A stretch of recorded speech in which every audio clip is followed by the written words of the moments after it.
Dutch Courage and Other Stories, Jack London. Preface. I've never written a line that I'd be ashamed for my young daughters to read, and I never shall write such a line.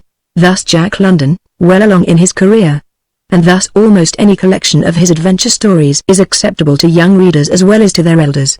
So, in sorting over the few manuscripts still unpublished in book form, while most of them were written primarily for boys and girls, I do not hesitate to include as appropriate a tale such as Whose Business Is to Live.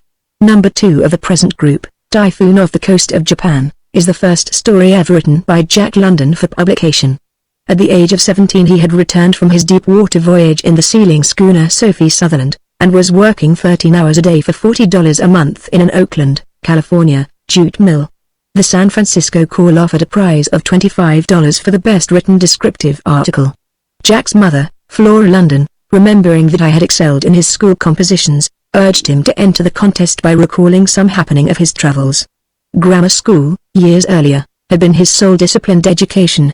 But his wide reading, worldly experience, and extraordinary powers of observation and correlation, enabled him to command first prize. It is notable that the second and third awards went to students at California and Stanford universities. Jack never took the trouble to hunt up that old San Francisco Call of November 12, 1893, but when I came to write his biography, The Book of Jack London, I unearthed the issue, and the tale appears intact in my English edition, published in 1921.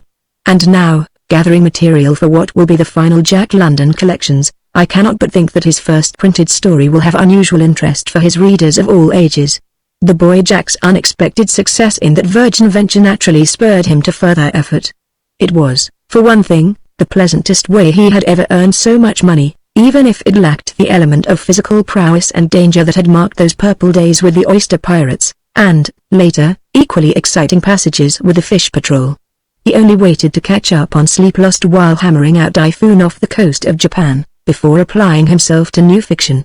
That was what was the matter with it. It was sheer fiction in place of the white-hot realism of the true story that had brought him distinction. This second venture he afterward termed gush. It was promptly rejected by the editor of the Call. Lacking experience in such matters, Jack could not know why. And it did not occur to him to submit his manuscript elsewhere. His fire was dampened.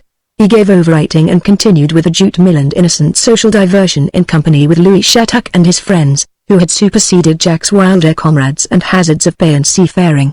This period, following the publication of Typhoon Off the Coast of Japan, is touched upon in his book John Barleycorn.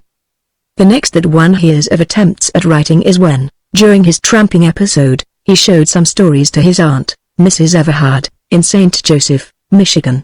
And in the ensuing months of that year, 1894, she received other romances mailed at his stopping places along the eastward route, alone or with Kelly's Industrial Army. As yet it had not sunk into his consciousness that his unyouthful knowledge of life in the raw would be the means of success in literature, therefore he discoursed of imaginary things and persons, lords and ladies, days of chivalry and what not anything but out of his priceless first-hand lore. At the same time, however, he kept a small diary which, in the days when he had found himself, helped in visualizing his tramp life, in the road. The only out-and-out juvenile in the Jack London list prior to his death is The Cruise of the Dazzler, published in 1902. At that it is a good and authentic maritime study of its kind, and not lacking in honest thrills. Tales of the Fish Patrol comes next as a book for boys, but the happenings told therein are perilous enough to interest many an older reader. I am often asked which of his books have made the strongest appeal to youth. The impulse is to answer that it depends upon the particular type of youth. As example, there lies before me a letter from a friend, Ruth. She is 11, has been reading every book of your husband's that she can get hold of. She is crazy over the stories. I have bought nearly all of them, but cannot find The Son of the Wolf, Moonface, and Michael Brother of Jerry. Will you tell me where I can order these? I have not yet learned Ruth's favorites, but I smile to myself at thought of the rereading she may have to do when her mind has more fully developed. The youth of every country who read Jack London naturally turn to his adventure stories, particularly The Call of the Wild and its companion White Fang, The Sea Wolf, The Cruise of the Snark, and my own journal, The Log of the Snark, and Our Hawaii, Smoke Bellew Tales, Adventure, The Mutiny of the Elsinore, as well as Before Adam, The Game, The Abysmal Brute, The Road, Jerry of the Islands and its sequel Michael Brother of Jerry. And because of the last named, the youth of many lands are enrolling in the famous Jack London Club. This was inspired by Dr. Francis H. Bowley, President of the Massachusetts SPCA. The club expects no dues. Membership is automatic through the mere promise to leave any playhouse during an animal performance. The protest thereby registered is bound, in good time, to do away with the abuses that attend animal training for show purposes. Michael, brother of Jerry, was written out of Jack London's Heart of Love and Head of Understanding of Animals, aided by a years-long study of the conditions of which he treats. Incidentally, this book contains one of the most charming bits of seafaring romance of the Southern Ocean that he ever wrote. During the Great War, the English-speaking soldiers called freely for the foregoing novels, dubbing them the Jack Londons, and there was also lively demand for Burning Daylight, The Scarlet Plague, The Star Rover, The Little Lady of the Big House, The Valley of the Moon, and, because of its prophetic spirit, The Iron Heel. There was likewise a desire for the short story collections, such as The God of His Fathers, Children of the Frost, The Faith of Men, Love of Life, Lost Face, When God Laughs, and later groups like South Sea Tales, A Son of the Sun, The Night Born, and The House of Pride, and a long list beside. But for the serious-minded youth of America, Great Britain, and all countries where Jack London's work has been translated, youth considering life with a purpose, Martin Eden is the beacon. Passing years only augment the number of messages that find their way to me from near and far, attesting the worth to thoughtful boys and girls, young men and women, of the author's own formative struggle in life and letters as partially outlined in Martin Eden. The present chief of young folks' stories were written during the latter part of that battle for recognition, and my gathering of them inside book covers is pursuant of his own intention at the time of his death on November 22, 1916. Charmian, London. Jack London Ranch, Glen Ellen, Sonoma County, California. August 1, 1922. Dutch courage, just our luck. Gus Laffey finished wiping his hands and sullenly threw the towel upon the rocks. His attitude was one of deep dejection. The light seemed gone out of the day and the glory from the golden sun. Even the keen mountain air was devoid of relish, and the early morning no longer yielded its customary zest. Just our luck. Gus repeated, this time avowedly for the edification of another young fellow who was busily engaged in sousing his head in the water of the lake. What are you grumbling about, anyway? Hazard Van Dorn lifted a soap-rimmed face questioningly. His eyes were shut. What's our luck? Look there. Gus threw a moody glance skyward. Some duffers got ahead of us. We've been scooped, that's all. Hazard opened his eyes, and caught a fleeting glimpse of the white flag waving arrogantly on the edge of a wall of rock nearly a mile above his head. Then his eyes closed with a snap, and his face wrinkled spasmodically. Gus threw him the towel, and uncommiseratingly watched him wipe out the offending soap. He felt too blue himself to take stock in trivialities. Hazard groaned. Does it hurt much? Gus queried, coldly, without interest, as if it were no more than his duty to ask after the welfare of his comrade. I guess it does, responded the suffering one. Soap's pretty strong, noticed it myself. Tisn't the soap? It's that. He opened his reddened eyes and pointed toward the innocent white little flag. That's what hurts. Gus Laffey did not reply, but turned away to start the fire and begin cooking breakfast.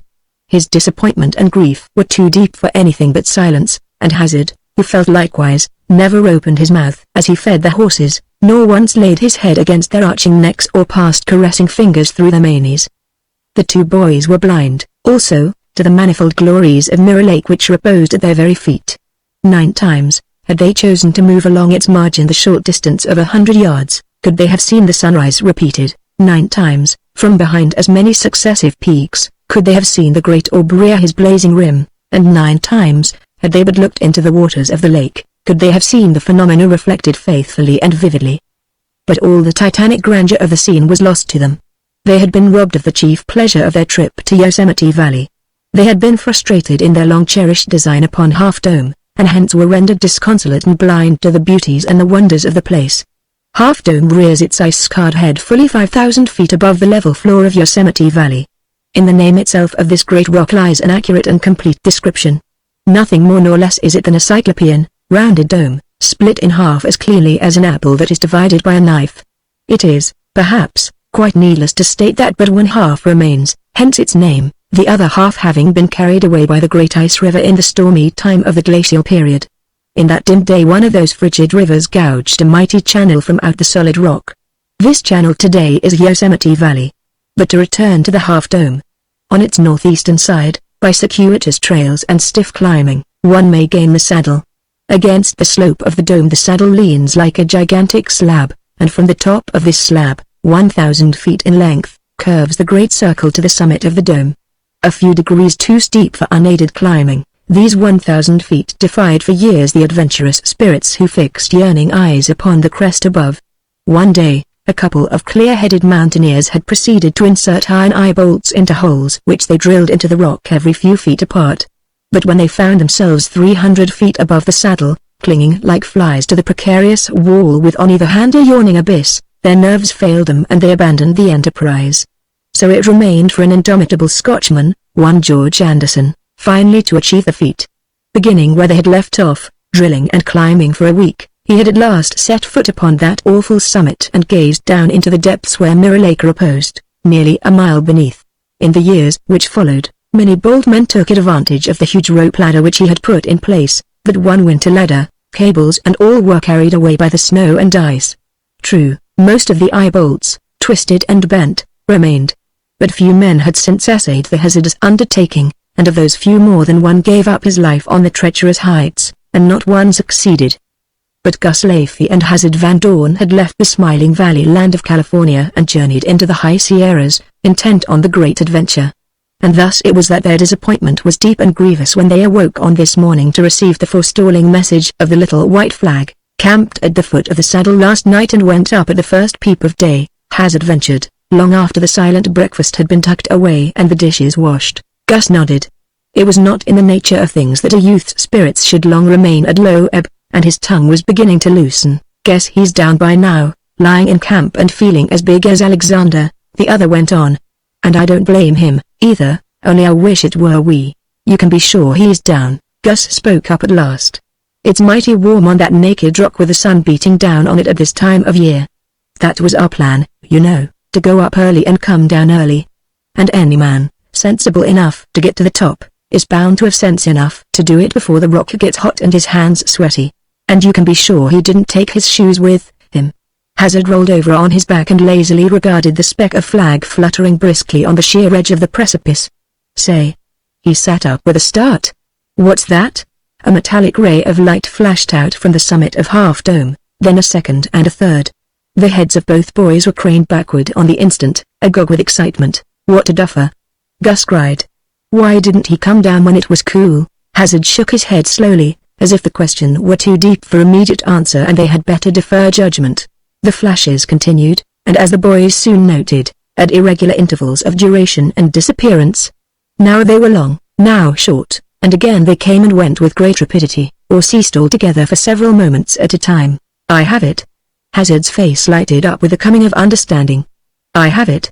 That fellow up there is trying to talk to us. He's flashing the sunlight down to us on a pocket mirror. Dash, don't you see? The light also began to break in Gus's face. Ah, I know. It's what they do in wartime signaling. They call it heliographing, don't they? Same thing as telegraphing, only it's done without wires. And they use the same dots and dashes, too. Yes, the Morse alphabet. Wish I knew it. Same here. He surely must have something to say to us, or he wouldn't be kicking up all that rumpus. Still the flashes came and went persistently, till Gus exclaimed, "That chap's in trouble, that's what's the matter with him. Most likely he's hurt himself or something or other. Go on." Hazard scouted. Gus got out the shotgun and fired both barrels 3 times in rapid succession. A perfect flutter of flashes came back before the echoes had ceased their antics. So unmistakable was the message that even doubting Hazard was convinced that the man who had forestalled them stood in some grave danger. "Quick, Gus," he cried, "and pack. I'll see to the horses. Our trip hasn't come to nothing, after all. We've got to go right up Half Dome and rescue him. Where's the map? How do we get to the saddle?" Taking the horse trail below the vernal falls, Gus read from the guidebook, 1 mile of brisk traveling brings the tourist to the world-famed Nevada Fall. Close by, rising up in all its pomp and glory, the Cap of Liberty stands guard. Skip all that. Hazard impatiently interrupted. The trail's what we want. Oh, here it is. Following the trail up the side of the fall will bring you to the forks. The left one leads to Little Yosemite Valley, Cloud's Rest, and other points. Hold on, that'll do. I've got it on the map now, again interrupted Hazard. From the Cloud's Rest trail a dotted line leads off to Half Dome. That shows the trail's abandoned. We'll have to look sharp to find it. It's a day's journey. And to think of all that traveling, when right here we're at the bottom of the dome. Gus complained, staring up wistfully at the goal. That's because this is Yosemite, and all the more reason for us to hurry. Come on. Be lively, now. Well used as they were to trail life, but few minutes sufficed to see the camp equipage on the backs of the pack horses and the boys in the saddle. In the late twilight of that evening they hobbled their animals in a tiny mountain meadow, and cooked coffee and bacon for themselves at the very base of the saddle. Here, also, before they turned into their blankets, they found the camp of the unlucky stranger who was destined to spend the night on the naked roof of the dome. Dawn was brightening into day when the panting lads threw themselves down at the summit of the saddle and began taking off their shoes. Looking down from the great height, they seemed perched upon the ridgepole of the world, and even the snow-crowned Sierra peaks seemed beneath them. Directly below, on the one hand, lay little Yosemite Valley, half a mile deep, on the other hand, Big Yosemite, a mile.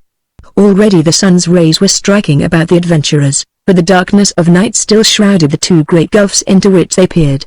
And above them, bathed in the full day, rose only the majestic curve of the dome. "What's that for?" Gus asked, pointing to a leather-shielded flask which Hazard was securely fastening in his shirt pocket. "Dutch courage, of course," was the reply. "We'll need all our nerve and this undertaking, and a little bit more, and," he tapped the flask significantly, "here's the little bit more." "Good idea," Gus commented. How they had ever come possessed of this erroneous idea, it would be hard to discover, but they were young yet, and there remained for them many uncut pages of life. Believers, also, in the efficacy of whiskey as a remedy for snake bite, they had brought with them a fair supply of medicine chest liquor. As yet they had not touched it. "Have some before we start?" Hazard asked. Gus looked into the gulf and shook his head. "Better wait till we get up higher and the climbing is more ticklish." Some 70 feet above them projected the first high bolt. The wind accumulations of ice had twisted and bent it down till it did not stand more than a bare inch and a half above the rock, a most difficult object to lasso at such a distance. Time and again Hazard coiled his lariat in true cowboy fashion and made the cast, and time and again was he baffled by the elusive peg. Nor could Gus do better. Taking advantage of inequalities in the surface, they scrambled 20 feet up the dome and found they could rest in a shallow crevice. The cleft side of the dome was so near that they could look over its edge from the crevice and gaze down the smooth, vertical wall for nearly 2,000 feet. It was yet too dark down below for them to see farther. The peg was now 50 feet away, but the path they must cover to get to it was quite smooth, and ran at an inclination of nearly 50 degrees. It seemed impossible, in that intervening space, to find a resting place. Either the climber must keep going up, or he must slide down. He could not stop. But just here rose the danger. The dome was sphere-shaped, and if he should begin to slide, his course would be, not to the point from which he had started and where the saddle would catch him, but off to the south toward Little Yosemite. This meant a plunge of half a mile. "I'll try it," Gus said simply. They knotted the two lariats together, so that they had over 100 feet of rope between them, and then each boy tied an end to his waist. "If I slide," Gus cautioned, "come in on the slack and brace yourself. If you don't, you'll follow me, that's all." Was the confident response. "Better take a nip before you start?" Gus glanced at the proffered bottle. He knew himself and of what he was capable. "Wait till I make the peg and you join me." "All ready, eh?" He struck out like a cat, on all fours, clawing energetically as he urged his upward progress, his comrade paying out the rope carefully. At first his speed was good, but gradually it dwindled. Now he was 15 feet from the peg, now 10, now 8, but going, oh, so slowly. Hazard, looking up from his crevice, felt a contempt for him and disappointment in him. It did look easy. Now Gus was 5 feet away, and after a painful effort, 4 feet. But when only a yard intervened, he came to a standstill, not exactly a standstill, for, like a squirrel in a wheel, he maintained his position on the face of the dome by the most desperate clawing. He had failed, that was evident. The question now was, how to save himself. With a sudden, cat-like movement he whirled over on his back, caught his heel in a tiny, saucer-shaped depression and sat up. Then his courage failed him. Day had at last penetrated to the floor of the valley, and he was appalled at the frightful distance. "Go ahead and make it," Hazard ordered, but Gus merely shook his head, then come down. Again he shook his head. This was his ordeal, to sit, nerveless and insecure, on the brink of the precipice. But Hazard, lying safely in his crevice, now had to face his own ordeal. but one of a different nature. When Gus began to slide, as he soon must, would he, Hazard, be able to take in the slack and then meet the shock as the other tautened the rope and darted toward the plunge? It seemed doubtful. And there he lay, apparently safe, but in reality harnessed to death. Then rose the temptation. Why not cast off the rope about his waist? He would be safe at all events. It was a simple way out of the difficulty. There was no need that two should perish. But it was impossible for such temptation to overcome his pride of race, and his own pride in himself and in his honor. So the rope remained about him. "Come down," he ordered, but Gus seemed to have become petrified. "Come down," he threatened, "or I'll drag you down." He pulled on the rope to show he was in earnest. "Don't you dare," Gus articulated through his clenched teeth. "Sure, I will, if you don't come." Again he jerked the rope. With a despairing gurgle, Gus started, doing his best to work sideways from the plunge.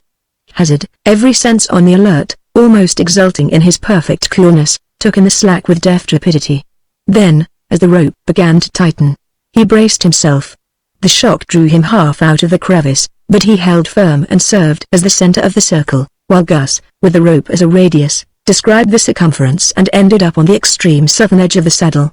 A few moments later Hazard was offering him the flask. "Take some yourself," Gus said. "No, you. I don't need it. And I'm past needing it." Evidently Gus was dubious of the bottle and its contents. Hazard put it away in his pocket. "Are you game?" he asked, "or are you going to give it up?" "Never," Gus protested. "I am game. No Leafy ever showed the white feather yet. And if I did lose my grit up there, it was only for the moment, sort of like seasickness. I'm all right now, and I'm going to the top." "Good," encouraged Hazard. "You lie in the crevice this time, and I'll show you how easy it is." But Gus refused. He held that it was easier and safer for him to try again, arguing that it was less difficult for his 116 pounds to cling to the smooth rock than for Hazard's 165, also that it was easier for 165 pounds to bring a sliding 116 to a stop than vice versa.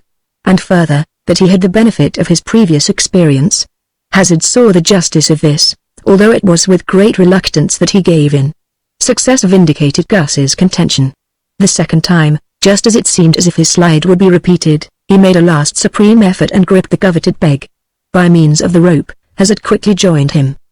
The next peg was nearly 60 feet away, but for nearly half the distance the base of some glacier in the forgotten past had ground the shallow furrow. Taking advantage of this, it was easy for Gus to lasso the eye-bolt. And it seemed, as was really the case, that the hardest part of the task was over. True, the curve steepened to nearly 60 degrees above them, but a comparatively unbroken line of eye-bolts, 6 feet apart, awaited the lads. They no longer had even to use the lasso. Standing on one peg, it was child's play to throw the bight of the rope over the next and to draw themselves up to it. A bronzed and bearded man met them at the top and gripped their hands in hearty fellowship. "Talk about your Montana blanks," he exclaimed, pausing in the midst of greeting them to survey the mighty panorama. "But there's nothing on all the earth, nor over it, nor under it, to compare with this."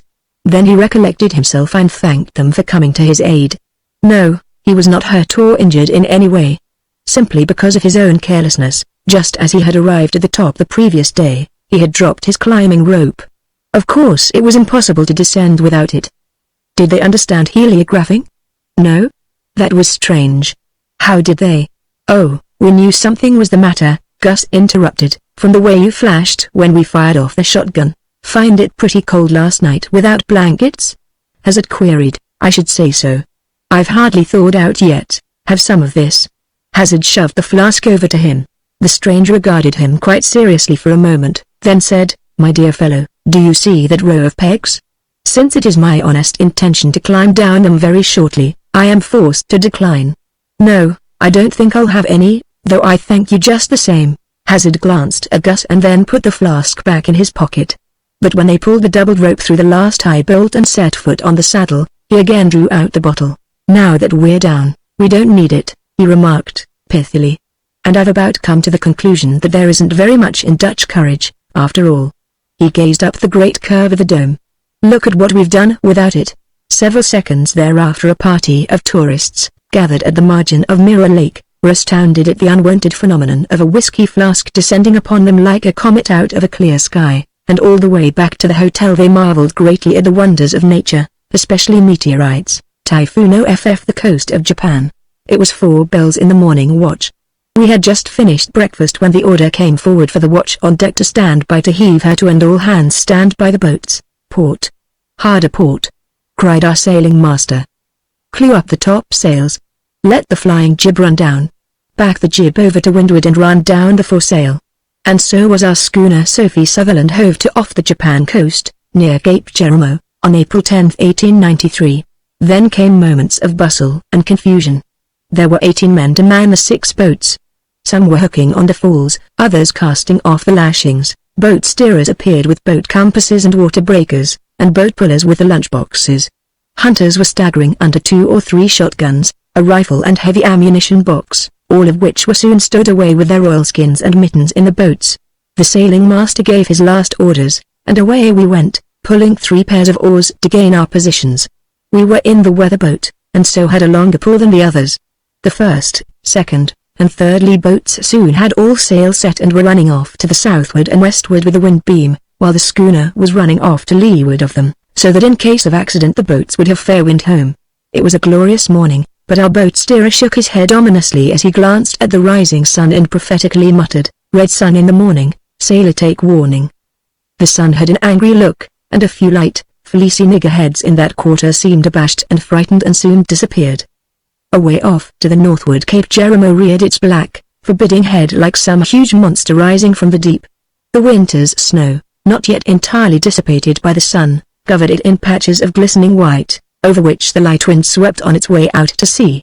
Huge gulls rose slowly, fluttering their wings in the light breeze and striking their webbed feet on the surface of the water for over half a mile before they could leave it.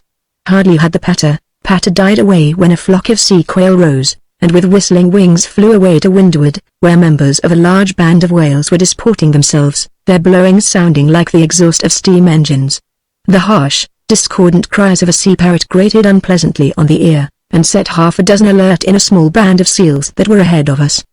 Away they went, breaching and jumping entirely out of water.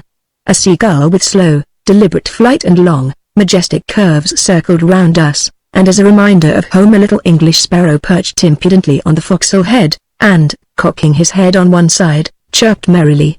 The boats were soon among the seals, and the bang, bang of the guns could be heard from down to leeward.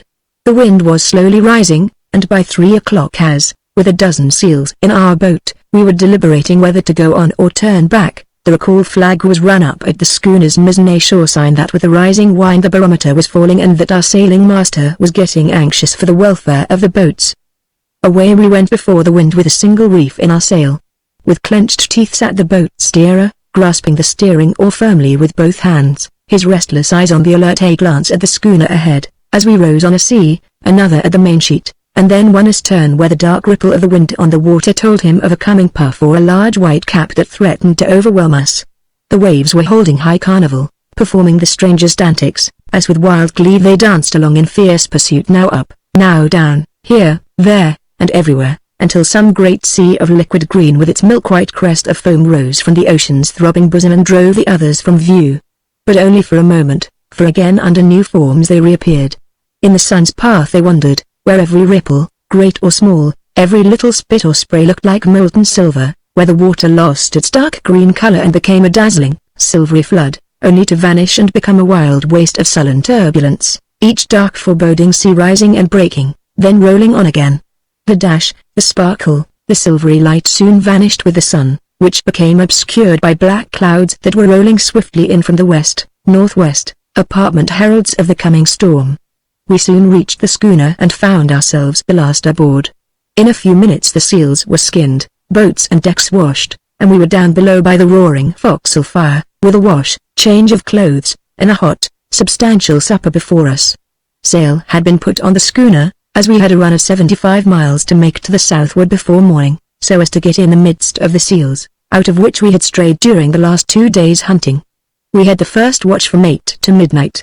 The wind was soon blowing half a gale, and our sailing master expected little sleep that night as he paced up and down the poop.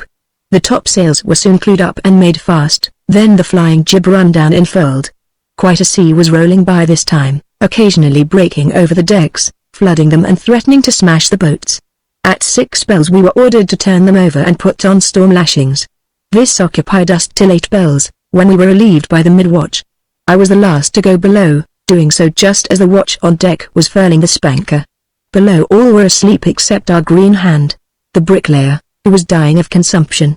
The wildly dancing movements of the sea lamp cast a pale, flickering light through the forecastle and turned to golden honey the drops of water on the yellow oilskins. In all the corners dark shadows seemed to come and go, while up in the eyes of her, beyond the pool bits, descending from deck to deck, where they seemed to lurk like some dragon at the cavern's mouth, it was dark as Erebus. Now and again, the light seemed to penetrate for a moment as the schooner rolled heavier than usual, only to recede, leaving it darker and blacker than before. The roar of the wind through the rigging came to the ear muffled like the distant rumble of a train crossing a trestle or the surf on the beach, while the loud crash of the seas on her weather bow seemed almost to rend the beams and planking asunder as it resounded through the forecastle. The creaking and groaning of the timbers, stanchions, and bulkheads, as the strain the vessel was undergoing was felt, served to drown the groans of the dying man as he tossed uneasily in his bunk. The working of the foremast against the deck beams caused a shower of flaky powder to fall, and sent another sound mingling with the tumultuous storm. Small cascades of water streamed from the pulpits from the forecastle head above, and, joining issue with the streams from the wet oilskins, ran along the floor and disappeared aft into the main hold. At 2 bells in the middle watch, that is, in land parlance 1 o'clock in the morning, the order was roared out on the forecastle, all hands on deck and shorten sail. Then the sleepy sailors tumbled out of their bunk and into their clothes, oilskins, and sea boots and up on deck. 'Tis when that order comes on cold, blustering nights that Jack grimly mutters, who would not sell a farm and go to sea. It was on deck that the force of the wind could be fully appreciated, especially after leaving the stifling forecastle. It seemed to stand up against you like a wall, making it almost impossible to move on the heaving decks or to breathe as the fierce gusts came dashing by. The schooner was hove to under jib, foresail, and mainsail. We proceeded to lower the foresail and make it fast. The night was dark, greatly impeding our labor. Still, though not a star or the moon could pierce the black masses of storm clouds that obscured the sky as they swept along before the gale, nature aided us in a measure. A soft light emanated from the movement of the ocean. Each mighty sea, all phosphorescent and glowing with the tiny lights of myriads of animalcule, threatened to overwhelm us with a deluge of fire. Higher and higher, thinner and thinner, the crest grew as it began to curve and overtop preparatory to breaking, until with a roar it fell over the bulwarks, a mass of soft glowing light and tons of water which sent the sailors sprawling in all directions and left in each nook and cranny little specks of light that glowed and trembled till the next sea washed them away, depositing new ones in their places. Sometimes several seas following each other with great rapidity and thundering down on our decks filled them full to the bulwarks, but soon they were discharged through the lee scuppers. To reef the mainsail we were forced to run off before the gale under the single reef jib. By the time we had finished the wind had forced up such a tremendous sea that it was impossible to heave her to. Away we flew on the wings of the storm through the muck and flying spray. A wind sheer to starboard, then another to port as the enormous seas struck the schooner's stern and nearly broached her to. As day broke we took in the jib, leaving not a sail unfurled. Since we had begun scudding she had ceased to take the seas over her bow, but amidships they broke fast and furious. It was a dry storm in the matter of rain, but the force of the wind filled the air with fine spray, which flew as high as the cross trees and cut the face like a knife, making it impossible to see over 100 yards ahead. The sea was a dark lead color as with a long, slow, majestic roll it was heaped up by the wind into liquid mountains of foam. The wild antics of the schooner were sickening as she forged along. She would almost stop, as though climbing a mountain, then rapidly rolling to right and left as she gained the summit of a huge sea. She steadied herself and paused for a moment as though affrighted at the yawning precipice before her. Like an avalanche, she shot forward and down as the sea astern struck her with the force of 1,000 battering rams, burying her bow to the catheads in the milky foam at the bottom that came on deck in all directions forward, astern, to right and left, through the hawse pipes and over the rail. The wind began to drop, and by 10 o'clock we were talking of heaving her to. We passed a ship, 2 schooners, and a 4-masted barkentine under the smallest of canvas, and at 11 o'clock, running up the spanker and jib, we hove her to, and in another hour we were beating back again against the after sea under full sail to regain the sealing ground away to the westward. Below, a couple of men were sewing the bricklayer's body and canvas preparatory to the sea burial. And so with the storm passed away the bricklayer's soul. The lost poacher. But they won't take excuses. You're across the line, and that's enough. They'll take you. In you go, Siberia and the salt mines. And as for Uncle Sam, why, what's he to know about it? Never a word will get back to the States. The Mary Thomas. The papers will say, the Mary Thomas lost with all hands. Probably in a typhoon in the Japanese seas. That's what the papers will say, and people, too. In you go, Siberia and the salt mines. Dead to the world and kith and kin, though you live 50 years. In such manner John Lewis, commonly known as the sea lawyer, settled the matter out of hand. It was a serious moment in the forecastle of the Mary Thomas. No sooner had the watch below begun to talk the trouble over, than the watch on deck came down and joined them. As there was no wind, every hand could be spared with the exception of the man at the wheel, and he remained only for the sake of discipline. Even Bob Russell, the cabin boy, had crept forward to hear what was going on. However, it was a serious moment, as the grave faces of the sailors bore witness. For the 3 preceding months the Mary Thomas sealing schooner had hunted the seal pack along the coast of Japan and north to Bering Sea. Here, on the Asiatic side of the sea, they were forced to give over the chase, or rather, to go no farther, for beyond, the Russian cruisers patrolled forbidden ground, where the seals might breed in peace. A week before she had fallen into a heavy fog accompanied by calm. Since then the fog bank had not lifted, and the only wind had been light airs and cat's paws. This in itself was not so bad, for the sealing schooners are never in a hurry so long as they are in the midst of the seals, but the trouble lay in the fact that the current at this point bore heavily to the north. Thus the Mary Thomas had unwittingly drifted across the line, and every hour she was penetrating, unwillingly, farther and farther into the dangerous waters where the Russian bear kept guard. How far she had drifted no man knew. The sun had not been visible for a week, nor the stars, and the captain had been unable to take observations in order to determine his position. At any moment a cruiser might swoop down and hail the crew away to Siberia. The fate of other poaching seal hunters was too well known to the men of the Mary Thomas, and there was cause for grave faces. "Mine friends," spoke up a German boat steerer, "it was a bad business. Just as we make a big catch, and all honest, some meetings go wrong, and der Russians nab us, take our skins and our schooner, and send us mit der anarchists to Siberia. Yuck. A pretty bad business. Yes, that's where it hurts," the sea lawyer went on. 1,500 skins in the salt piles, and all honest, a big payday coming to every mad jack of us, and then to be captured and lose it all. It'd be different if we'd been poaching, but it's all honest work in open water. But if we haven't done anything wrong, they can't do anything to us, can they? Bob queried. It strikes me as how it ain't the proper thing for a boy o' your age shovin' in when his elders is talkin', protested an English sailor, from over the edge of his bunk. "Oh, that's all right, Jack," answered the sea lawyer. "He's a perfect right to. Ain't he just as liable to lose his wages as the rest of us? Wouldn't give threepence for them." Jack sniffed back. He had been planning to go home and see his family in Chelsea when he was paid off, and he was now feeling rather blue over the highly possible loss, not only of his pay, but of his liberty. "How are they to know?" the sea lawyer asked in answer to Bob's previous question. "Here we are in forbidden water. How do they know but what we came here of our own accord? Here we are, 1,500 skins in the hold. How do they know whether we got them in open water or in the closed sea? Don't you see, Bob, the evidence is all against us.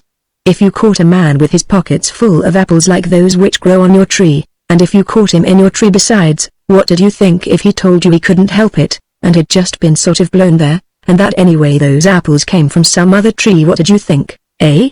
Bob saw it clearly when put in that light, and shook his head despondently. "You'd rather be dead than go to Siberia," one of the boat pullers said. "They put you into the salt mines and work you till you die. Never see daylight again. Why, I've heard tell of one fellow that was chained to his mate, and that mate died. And they were both chained together. And if they send you to the quicksilver mines you get salivated. I'd rather be hung than salivated." "What's salivated?" Jack asked, suddenly sitting up in his bunk at the hint of fresh misfortunes. "Why, the quicksilver gets into your blood, I think that's the way. And your gums all swell like you had the scurvy, only worse, and your teeth get loose in your jaws.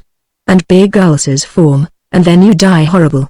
The strongest man can't last long mining quicksilver, a bad business," the boat steerer reiterated, dolorously, in the silence which followed. "A bad business. I wish I was in Yokohama." "Eh? What was dot?" The vessel had suddenly heeled over. The decks were aslant. a tin pannikin rolled down the inclined plane, rattling and banging. From above came the slapping of canvas and the quivering rat-tat-tat of the after leech of a loosely stretched foresail. Then the mate's voice sang down the hatch, "All hands on deck and the make-sail." Never had such summons been answered with more enthusiasm. The calm had broken. The wind had come which was to carry them south into safety. With a wild cheer all sprang on deck. Working with mad haste, they flung out topsails, flying jibs and staysails. As they worked, the fog bank lifted and the black vault of heaven, bespangled with the old familiar stars, rushed into view. When all was shipshape, the Mary Thomas was lying gallantly over on her side to a beam wind and plunging ahead due south. "Steamer's lights ahead on the port bow, sir," cried the lookout from his station on the forecastle head. There was excitement in the man's voice. The captain sent Bob below for his night glasses. Everybody crowded to the lee rail to gaze at the suspicious stranger, which already began to loom up vague and indistinct. In those unfrequented waters the chance was 1 in 1,000 that it could be anything else than a Russian patrol. The captain was still anxiously gazing through the glasses, when a flash of flame left the stranger's side, followed by the loud report of a cannon. The worst fears were confirmed. It was a patrol, evidently firing across the bows of the Mary Thomas in order to make her heave to. "Hard down with your helm." The captain commanded the steersman, all the life gone out of his voice. Then to the crew, "Back over the jib and foresail. Run down the flying jib. Clew up the foretopsail. And aft here and swing onto the mainsheet." The Mary Thomas ran into the eye of the wind, lost headway, and fell to curtsying gravely to the long seas rolling up from the west. The cruiser steamed a little nearer and lowered her boat. The sailors watched in heartbroken silence. They could see the white bulk of the boat as it was slacked away to the water, and its crew sliding aboard. They could hear the creaking of the davits and the commands of the officers. Then the boat sprang away under the impulse of the oars, and came toward them. The wind had been rising, and already the sea was too rough to permit the frail craft to lie alongside the tossing schooner, but watching their chance, and taking advantage of the boarding ropes thrown to them, an officer and a couple of men clambered aboard. The boat then sheered off into safety and lay to its oars, a young midshipman, sitting in the stern and holding the yoke lines, in charge. The officer, whose uniform disclosed his rank as that of second lieutenant in the Russian Navy, went below with the captain of the Mary Thomas to look at the ship's papers. A few minutes later he emerged, and upon his sailors removing the hatch covers, passed down into the hold with a lantern to inspect the salt piles. It was a goodly heap which confronted him, 1,500 fresh skins, the season's catch, and under the circumstances he could have had but one conclusion. "I am very sorry," he said, in broken English to the sealing captain, when he again came on deck, "but it is my duty, in the name of the Tsar, to seize your vessel as a poacher caught with fresh skins in the closed sea. The penalty, as you may know, is confiscation and imprisonment." The captain of the Mary Thomas shrugged his shoulders in seeming indifference, and turned away. Although they may restrain all outward show, strong men, under unmerited misfortune, are sometimes very close to tears. Just then the vision of his little California home, and of the wife and 2 yellow-haired boys, was strong upon him, and there was a strange, choking sensation in his throat, which made him afraid that if he attempted to speak he would sob instead. And also there was upon him the duty he owed his men. No weakness before them, for he must be a tower of strength to sustain them in misfortune. He had already explained to the second lieutenant, and knew the hopelessness of the situation. As the sea lawyer had said, the evidence was all against him. So he turned aft, and fell to pacing up and down the poop of the vessel over which he was no longer commander. The Russian officer now took temporary charge. He ordered more of his men aboard, and had all the canvas clewed up and furled snugly away. While this was being done, the boat plied back and forth between the 2 vessels, passing a heavy hawser, which was made fast to the great towing bits on the schooner's forecastle head. During all this work the sailors stood about in sullen groups. It was madness to think of resisting, with the guns of a man of war not a biscuit toss away, but they refused to lend a hand, preferring instead to maintain a gloomy silence. Having accomplished his task, the lieutenant ordered all but 4 of his men back into the boat. Then the midshipman, a lad of 16, looking strangely mature and dignified in his uniform and sword, came aboard to take command of the captured sealer. Just as the lieutenant prepared to depart, his eyes chanced to alight upon Bob. Without a word of warning, he seized him by the arm and dropped him over the rail into the waiting boat, and then, with a parting wave of his hand, he followed him. It was only natural that Bob should be frightened at this unexpected happening. All the terrible stories he had heard of the Russians served to make him fear them, and now returned to his mind with double force.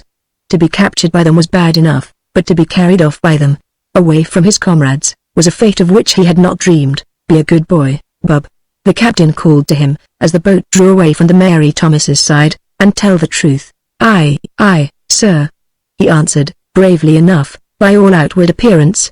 He felt a certain pride of race, and was ashamed to be a coward before these strange enemies, these wild Russian bears. "Unbepolitful," the German boat steerer added, his rough voice lifting across the water like a foghorn. Bub waved his hand in farewell, and his mates clustered along the rail as they answered with a cheering shout.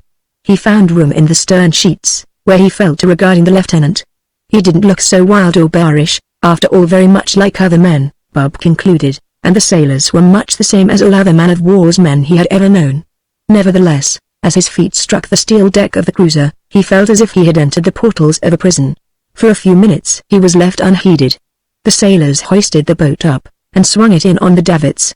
Then great clouds of black smoke poured out of the funnels, and they were under way to Siberia. Bub could not help but think. He saw the Mary Thomas swing abruptly into line as she took the pressure from the hawser, and her side lights, red and green, rose and fell as she was towed through the sea. Bub's eyes dimmed at the melancholy sight. But just then the lieutenant came to take him down to the commander, and he straightened up and set his lips firmly, as if this were a very commonplace affair and he were used to being sent to Siberia every day in the week. The cabin in which the commander sat was like a palace compared to the humble fittings of the Mary Thomas, and the commander himself, in gold lace and dignity, was a most august personage, quite unlike the simple man who navigated his schooner on the trail of the seal pack. Bub now quickly learned why he had been brought aboard, and in the prolonged questioning which followed, told nothing but the plain truth. The truth was harmless, only a lie could have injured his cause. He did not know much, except that they had been sealing far to the south in open water, and that when the calm and fog came down upon them, being close to the line, they had drifted across. Again and again he insisted that they had not lowered a boat or shot a seal in the week they had been drifting about in the forbidden sea, but the commander chose to consider all that he said to be a tissue of falsehoods, and adopted a bullying tone in an effort to frighten the boy. He threatened and cajoled by turns, but failed in the slightest to shake Bub's statements, and at last ordered him out of his presence. By some oversight, Bub was not put in anybody's charge, and wandered up on deck unobserved. Sometimes the sailors, in passing, bent curious glances upon him, but otherwise he was left strictly alone. Nor could he have attracted much attention, for he was small, the night dark, and the watch on deck intent on its own business. Stumbling over the strange decks, he made his way aft where he could look upon the side lights of the Mary Thomas, following steadily in the rear. For a long while he watched, and then lay down in the darkness close to where the hawser passed over the stern to the captured schooner. Once an officer came up and examined the straining rope to see if it were chafing, but Bub cowered away in the shadow undiscovered. This, however, gave him an idea which concerned the lives and liberties of 22 men, and which was to avert crushing sorrow from more than one happy home many thousand miles away. In the first place, he reasoned, the crew were all guiltless of any crime, and yet were being carried relentlessly away to imprisonment in Siberia, a living death. He had heard, and he believed it implicitly. In the second place, he was a prisoner, hard and fast, with no chance of escape. In the third, it was possible for the 22 men on the Mary Thomas to escape. The only thing which bound them was a 4-inch hawser. They dared not cut it at their end, for a watch was sure to be maintained upon it by their Russian captors, but at this end, at his end. Bub did not stop to reason further. Wriggling close to the hawser, he opened his jackknife and went to work. The blade was not very sharp, and he sawed away, rope yarn by rope yarn, the awful picture of the solitary Siberian exile he must endure growing clearer and more terrible at every stroke. Such a fate was bad enough to undergo with one's comrades, but to face it alone seemed frightful. And besides, the very act he was performing was sure to bring greater punishment upon him. In the midst of such somber thoughts, he heard footsteps approaching. He wriggled away into the shadow. An officer stopped where he had been working, half stooped to examine the hawser, then changed his mind and straightened up. For a few minutes he stood there, gazing at the lights of the captured schooner, and then went forward again. Now was the time. Bub crept back and went on sawing. Now 2 parts were severed. Now 3. But 1 remained. The tension upon this was so great that it readily yielded. Splash! The freed end went overboard. He He lay quietly, his heart in his mouth, listening. No one on the cruiser but himself had heard. He saw the red and green lights of the Mary Thomas grow dimmer and dimmer. Then a faint hello came over the water from the Russian prize crew. Still nobody heard. The smoke continued to pour out of the cruiser's funnels, and her propellers throbbed as mightily as ever. What was happening on the Mary Thomas? Bob could only surmise, but of one thing he was certain. His comrades would assert themselves and overpower the 4 sailors and the midshipmen. A few minutes later he saw a small flash, and straining his ears heard the very faint report of a pistol. Then, oh joy! Both the red and green lights suddenly disappeared. The Mary Thomas was retaken. Just as an officer came aft, Bob crept forward, and hid away in one of the boats. Not an instant too soon. The alarm was given. Loud voices rose in command. The cruiser altered her course. An electric searchlight began to throw its white rays across the sea, here, there, everywhere, but in its flashing path no tossing schooner was revealed. Bob went to sleep soon after that, nor did he wake till the grey of dawn. The engines were pulsing monotonously, and the water, splashing noisily, told him the decks were being washed down. One sweeping glance, and he saw that they were alone on the expanse of ocean. The Mary Thomas had escaped. As he lifted his head, a roar of laughter went up from the sailors. Even the officer, who ordered him taken below and locked up, could not quite conceal the laughter in his eyes. Bob thought often in the days of confinement which followed, that they were not very angry with him for what he had done. He was not far from right. There is a certain innate nobility deep down in the hearts of all men, which forces them to admire a brave act, even if it is performed by an enemy. The Russians were in no wise different from other men. True, a boy had outwitted them, but they could not blame him, and they were so puzzled as to what to do with him. It would never do to take a little mite like him in to represent all that remained of the lost poacher. So, 2 weeks later, a United States man of war, steaming out of the Russian port of Vladivostok, was signaled by a Russian cruiser. A boat passed between the two ships, and a small boy dropped over the rail upon the deck of the American vessel.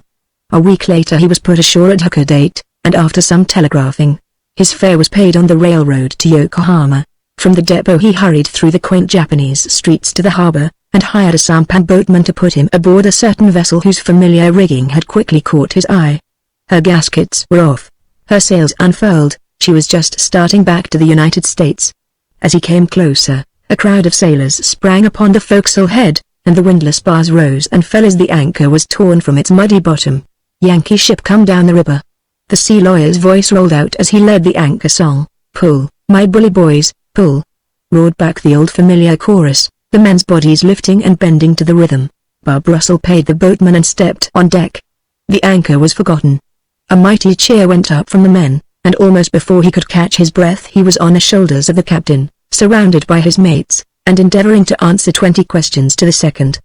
The next day a schooner hove to off a Japanese fishing village, sent ashore 4 sailors and a little midshipman, and sailed away. These men did not talk English, but they had money and quickly made their way to Yokohama. From that day the Japanese village folk never heard anything more about them, and they are still a much talked of mystery. As the Russian government never said anything about the incident, the United States is still ignorant of the whereabouts of the lost poacher, nor has she ever heard, officially, of the way in which some of her citizens shanghaied 5 subjects of the Tsar. Even nations have secrets sometimes. The banks of the Sacramento, and its blow, ye wines, hey-ho, for Califino, for there's plenty of gold so I've been told, on the banks of the Sacramento. It was only a little boy, singing in a shrill treble the sea shanty which seamen sing the wide world over when they man the capstan bars and break the anchors out for Frisco port. It was only a little boy who had never seen the sea, but 200 feet beneath him rolled the Sacramento. Young Jerry he was called, after old Jerry, his father, from whom he had learned the song, as well as received his shock of bright red hair, his blue, dancing eyes, and his fair and inevitably freckled skin.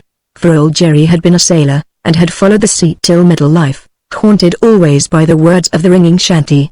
Then one day he had sung the song in earnest, in an Asiatic port, swinging and thrilling round the capstan circle with 20 others. And at San Francisco he turned his back upon his ship and upon the sea, and went to behold with his own eyes the banks of the Sacramento. He beheld the gold, too, for he found employment at the Yellow Dream mine, and proved of utmost usefulness in rigging the great taut cables across the river and 200 feet above its surface. After that he took charge of the cables and kept them in repair, and ran them and loved them, and became himself an indispensable fixture of the Yellow Dream mine. Then he loved pretty Margaret Kelly, but she had left him and young Jerry, the latter barely toddling, to take up her last long sleep in the little graveyard among the great sober pines. Old Jerry never went back to the sea. He remained by his cables, and lavished upon them and young Jerry all the love of his nature. When evil days came to the Yellow Dream, he still remained in the employ of the company as watchman over the all but abandoned property. But this morning he was not visible. Young Jerry only was to be seen, sitting on the cabin step and singing the ancient shanty. He had cooked and eaten his breakfast all by himself, and had just come out to take a look at the world. 20 feet before him stood the steel drum round which the endless cable worked. By the drum, snug and fast, was the ore car. Following with his eyes the dizzy flight of the cables to the farther bank, he could see the other drum and the other car. The contrivance was worked by gravity, the loaded car crossing a river by virtue of its own weight, and at the same time dragging the empty car back. The loaded car being emptied, and the empty car being loaded with more ore, the performance could be repeated, a performance which had been repeated tens of thousands of times since the day old Jerry became the keeper of the cables. Young Jerry broke off his song at the sound of approaching footsteps. A tall, blue-shirted man, a rifle across the hollow of his arm, came out from the gloom of the pine trees.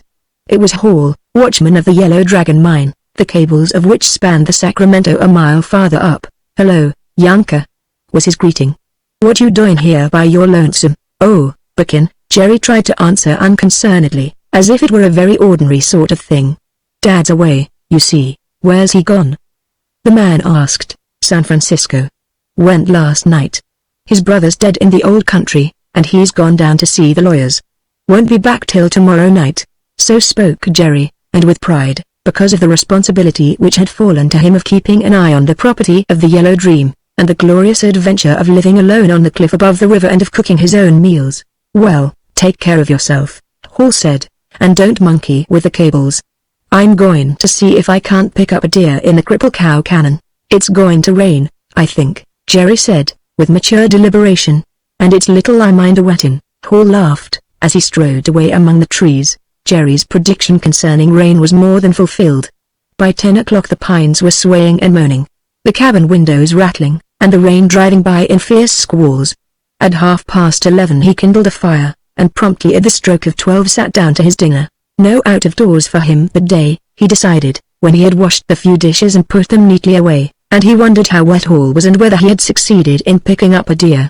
At 1 o'clock there came a knock at the door, and when he opened it a man and a woman staggered in on the breast of a great gust of wind. They were Mr. and Mrs. Spillane, ranchers, who lived in a lonely valley a dozen miles back from the river. "Where's Hall?" was Spillane's opening speech, and he spoke sharply and quickly. Jerry noted that he was nervous and abrupt in his movements, and that Mrs. Spillane seemed laboring under some strong anxiety. She was a thin, washed-out, worked-out woman, whose life of dreary and unending toil had stamped itself harshly upon her face. It was the same life that had bowed her husband's shoulders and gnarled his hands and turned his hair to a dry and dusty gray. "He's gone hunting up Cripple Cow," Jerry answered. "Did you want to cross?" The woman began to weep quietly, while Spillane dropped a troubled exclamation and strode to the window. Jerry joined him in gazing out to where the cables lost themselves in the thick downpour. It was the custom of the backwoods people in that section of country to cross the Sacramento on the Yellow Dragon cable. For this service a small toll was charged, which tolls the Yellow Dragon Company applied to the payment of Hall's wages. "We've got to get across, Jerry," Spillane said, at the same time jerking his thumb over his shoulder in the direction of his wife. "Her father's hurt at the Cloverleaf powder explosion. Not expected to live. We just got word." Jerry felt himself fluttering inwardly.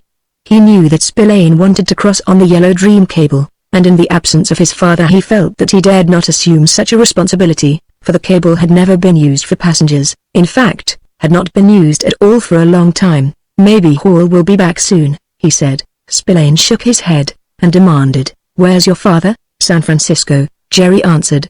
Briefly, Spillane groaned, and fiercely drove his clenched fist into the palm of the other hand. His wife was crying more audibly, and Jerry could hear her murmuring, "And Daddy's dyin', dyin'." The tears welled up in his own eyes, and he stood irresolute, not knowing what he should do. But the man decided for him. "Look here, kid," he said, with determination, "the wife and me are going over on this here cable of yours. Will you run it for us?" Jerry backed slightly away. He did it unconsciously, as if recoiling instinctively from something unwelcome. "Better see if Hall's back," he suggested. "And if he ain't?" Again Jerry hesitated. "I'll stand for the risk," Spillane added. "Don't you see, kid, we've simply got to cross." Jerry nodded his head reluctantly. "And there ain't no use waitin' for Hall," Spillane went on. "You know as well as me he ain't back from Cripple Cow this time of day. So come along and let's get started." No wonder that Mrs. Spillane seemed terrified as they helped her into the car, so Jerry thought, as he gazed into the apparently fathomless gulf beneath her. For it was so filled with rain and cloud, hurtling and curling in the fierce blast, that the other shore, 700 feet away, was invisible, while the cliff at their feet dropped sheer down and lost itself in the swirling vapor.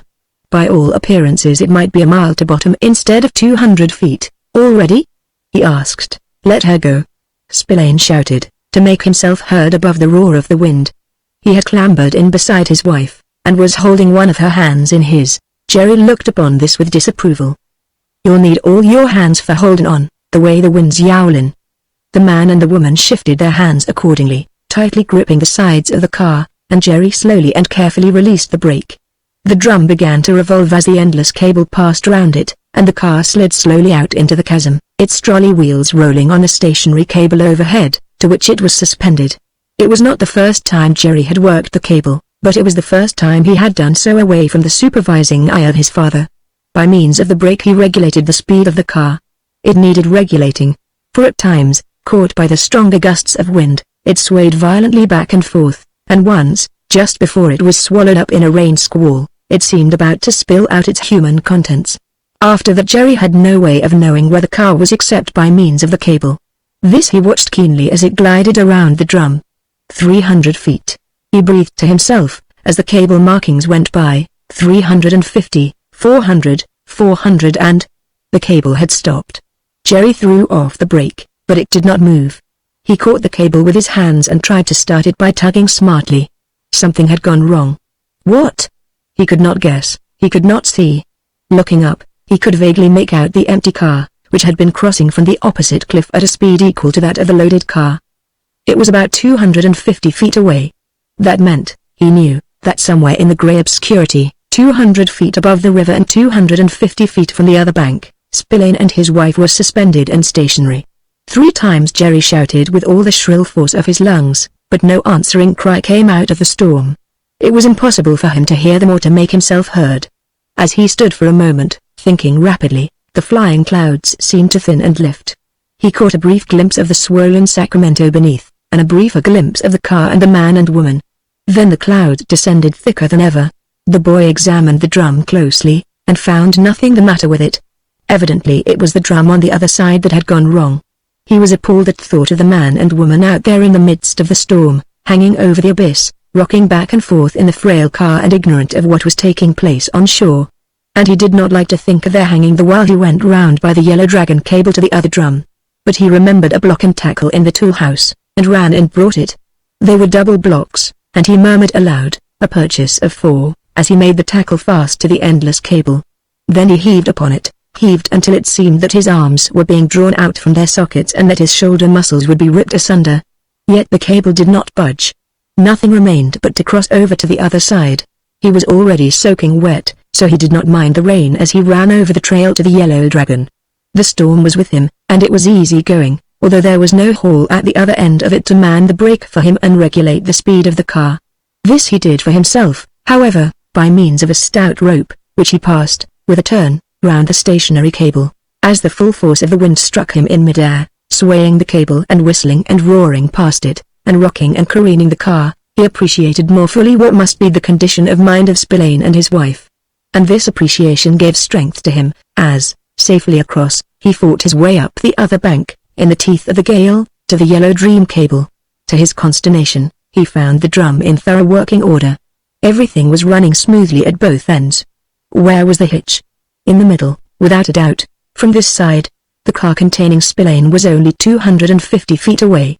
He could make out the man and woman through the whirling vapor, crouching in the bottom of the car and exposed to the pelting rain and the full fury of the wind.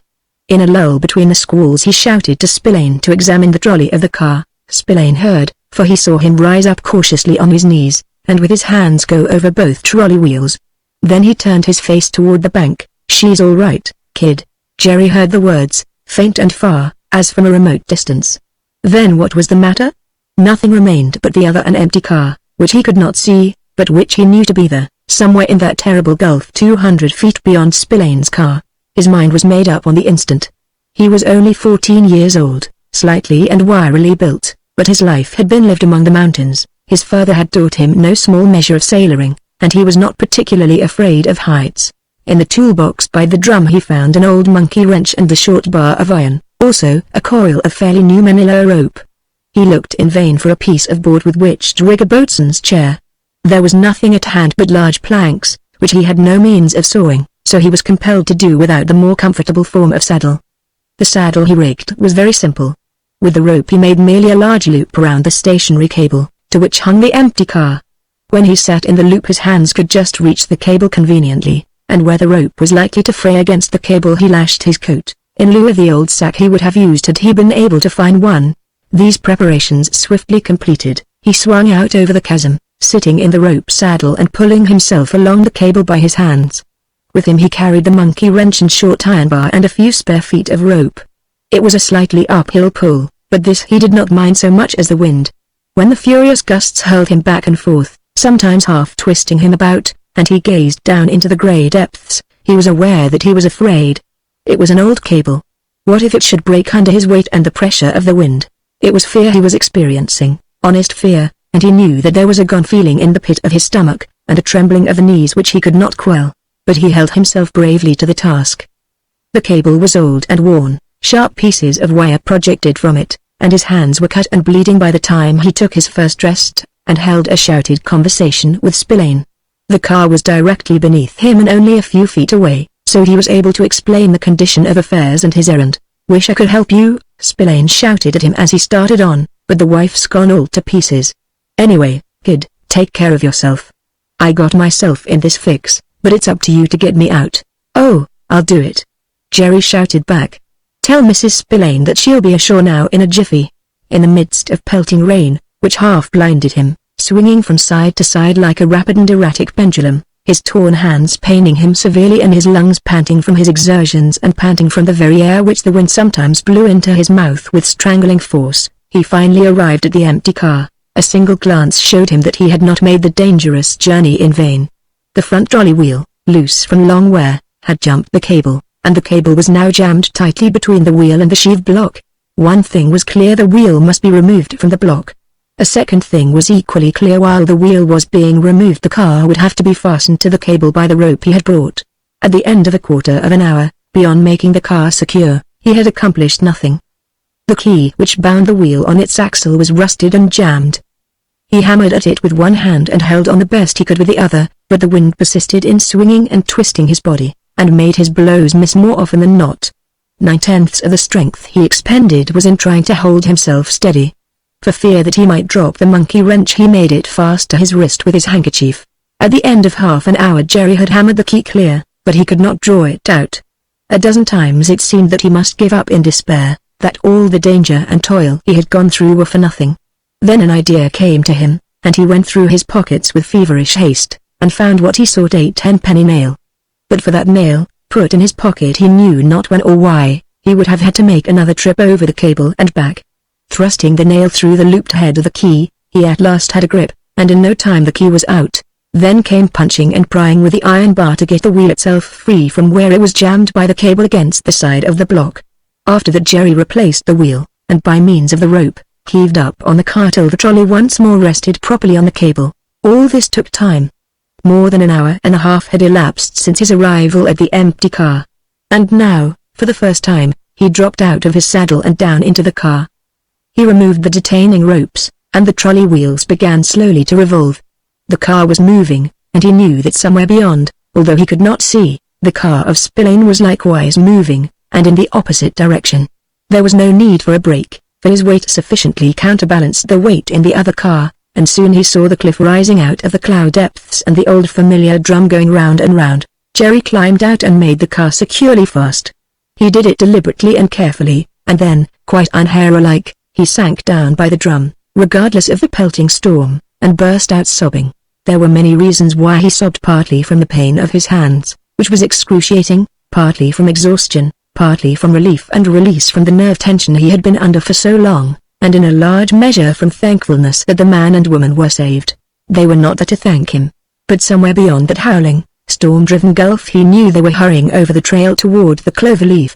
Jerry staggered to the cabin, and his hand left the white knob red with blood as he opened the door, but he took no notice of it. He was too proudly contented with himself, for he was certain that he had done well, and he was honest enough to admit to himself that he had done well. But a small regret arose and persisted in his thoughts if his father had only been there to see. Chris Farrington, able seaman. If you vas in der old country ships, a little shaver like you would burn me der boy, and you would wait on der able seaman. And when der able seaman sing out, boy, der water jug. You would jump quick, like a shot, and bring der water jug. And when der able seaman sing out, boy, my boots. You would get der boots. And you would politeful, and say yes sir and no sir. But you in der American ship, and you think you are so good as der able seaman. Chris, mine boy, I have been a sailorman for 22 years, and do you think you are so good as me? I was a sailorman before you was born, and I not and relief and splice when you play MIT top strings and fly kites. But you are unfair, Emil, cried Chris Farrington, his sensitive face flushed and hurt. He was a slender though strongly built young fellow of 17, with Yankee ancestry writ large all over him. Do you go once again? The Swedish sailor exploded. My name is Mr. Johansson, and a kid of a boy like you call me Emil. It was insulting, and comes because of der American ship, but you call me Chris. The boy expostulated, reproachfully. But you was a boy, who does a man's work, Chris retorted. And because I do a man's work I have as much right to call you by your first name as you me. We are all equals in this forecastle, and you know it. When we signed for the voyage in San Francisco, we signed as sailors on the Sophie Sutherland and there was no difference made with any of us. Haven't I always done my work? Did I ever shirk? Did you or any other man ever have to take a wheel for me? Or a lookout? Or go aloft? Chris is right, interrupted a young English sailor. No man has had to do a tap of his work yet. He signed as good as any of us, and he's shown himself as good, better. Broke in a Nova Scotia man. Better than some of us. When we struck the sealing grounds he turned out to be next to the best boat steerer aboard. Only French Louis, who had been at it for years, could beat him. I'm only a boat puller, and you're only a boat puller, too, Emil Johansson, for all your 22 years at sea. Why don't you become a boat steerer? Too clumsy, laughed the Englishman, and too slow. Little that counts, one way or the other, joined in Danger Jensen, coming to the aid of his Scandinavian brother. Emil is a man grown and an able seaman, the boy is neither, and so the argument raged back and forth. The Swedes, Norwegians and Danes, because of race kinship, taking the part of Johansson, and the English, Canadians and Americans taking the part of Chris. From an unprejudiced point of view, the right was on the side of Chris. As he had truly said, he did a man's work, and the same work that any of them did. But they were prejudiced, and badly so, and out of the words which passed rose a standing quarrel which divided the forecastle into two parties. The Sophie Sutherland was a seal hunter, registered out of San Francisco, and engaged in hunting the furry sea animals along the Japanese coast north to Bering Sea. The other vessels were two-masted schooners, but she was a three-master and the largest in the fleet. In fact, she was a full-rigged, three-topmast schooner, newly built. Although Chris Farrington knew that justice was with him, and that he performed all his work faithfully and well, many a time, in secret thought, he longed for some pressing emergency to arise whereby he could demonstrate to the Scandinavian seamen that he also was an able seaman. But one stormy night, by an accident for which he was in no wise accountable, in overhauling a spare anchor chain he had all the fingers of his left hand badly crushed.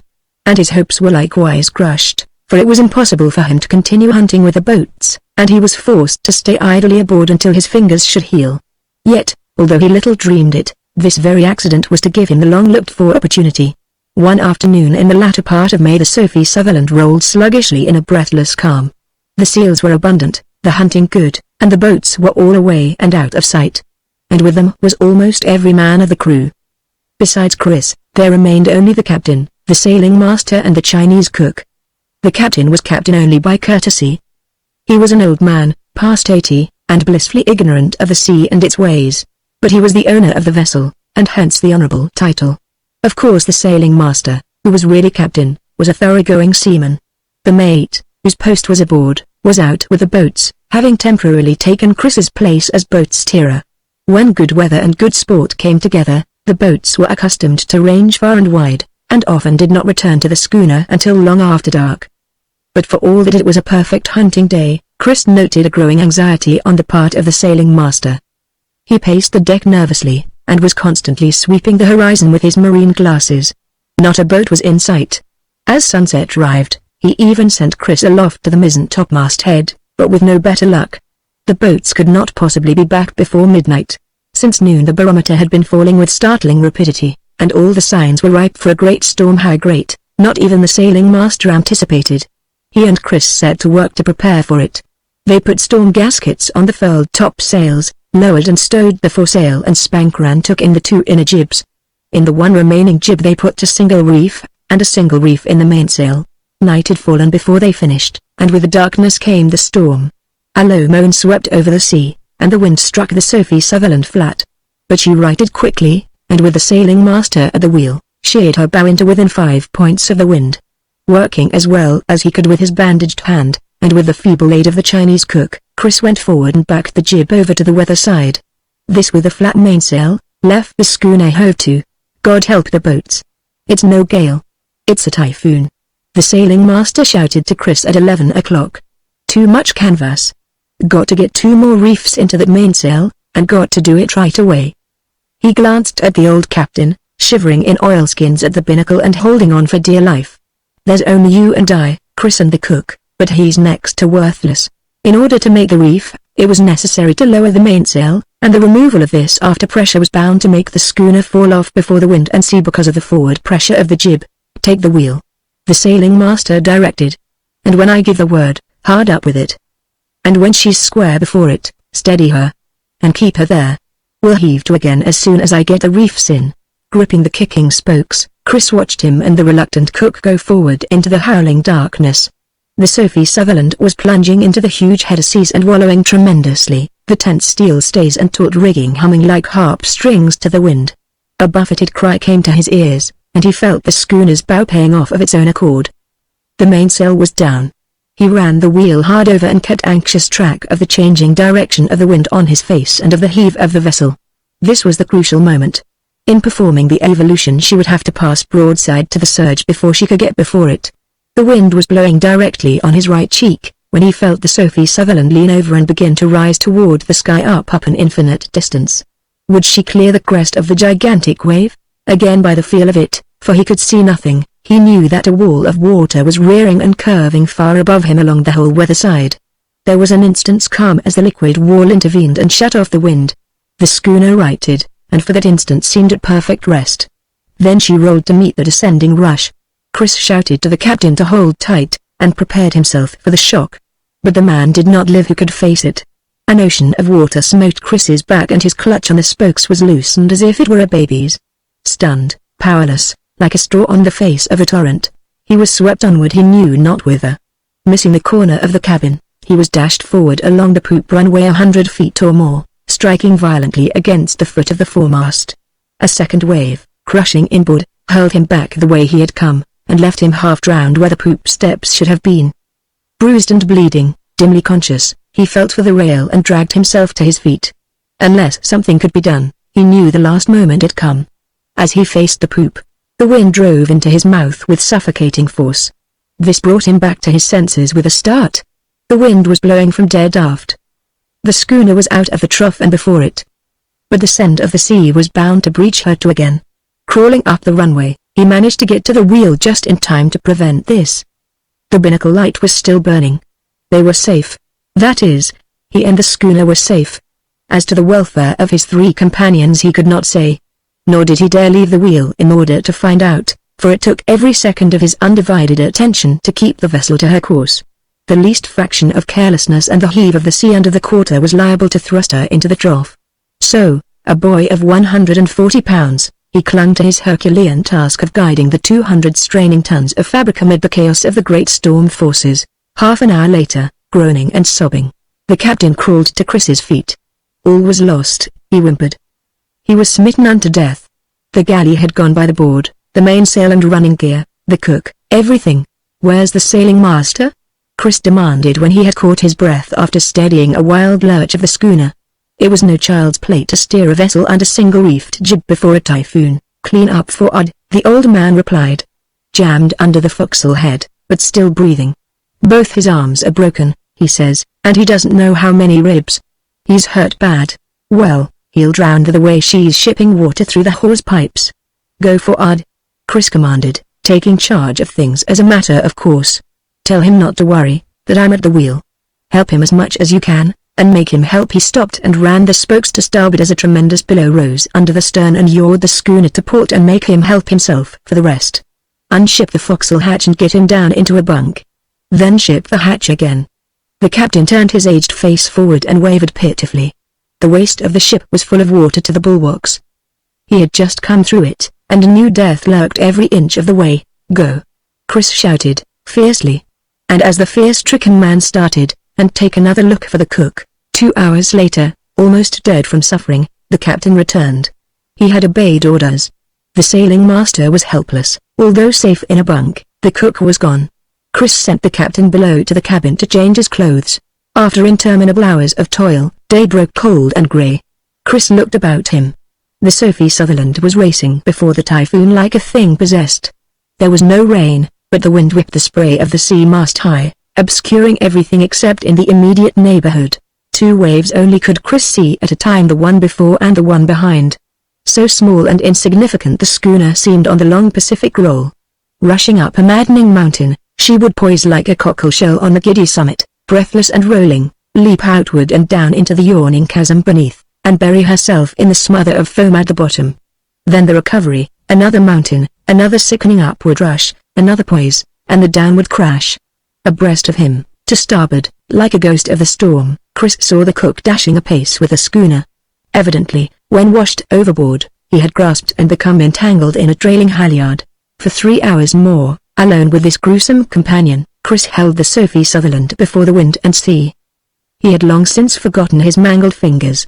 The bandages had been torn away, and the cold, salt spray had eaten into the half-healed wounds until they were numb and no longer pained. But he was not cold. The terrific labor of steering forced the perspiration from every pore. Yet he was faint and weak with hunger and exhaustion, and hailed with delight the advent on deck of the captain, who fed him all of a pound of cake chocolate. It strengthened him at once. He ordered the captain to cut the halyard by which the cook's body was towing, and also to go forward and cut loose the jib halyard and sheet. When he had done so, the jibs fluttered a couple of moments like a handkerchief, then tore out of the bolt ropes and vanished. The Sophie Sutherland was running under bare poles. By noon the storm had spent itself, and by 6 in the evening the waves had died down sufficiently to let Chris leave the helm. It was almost hopeless to dream of the small boats weathering the typhoon, but there is always the chance in saving human life, and Chris at once applied himself to going back over the course along which he had fled.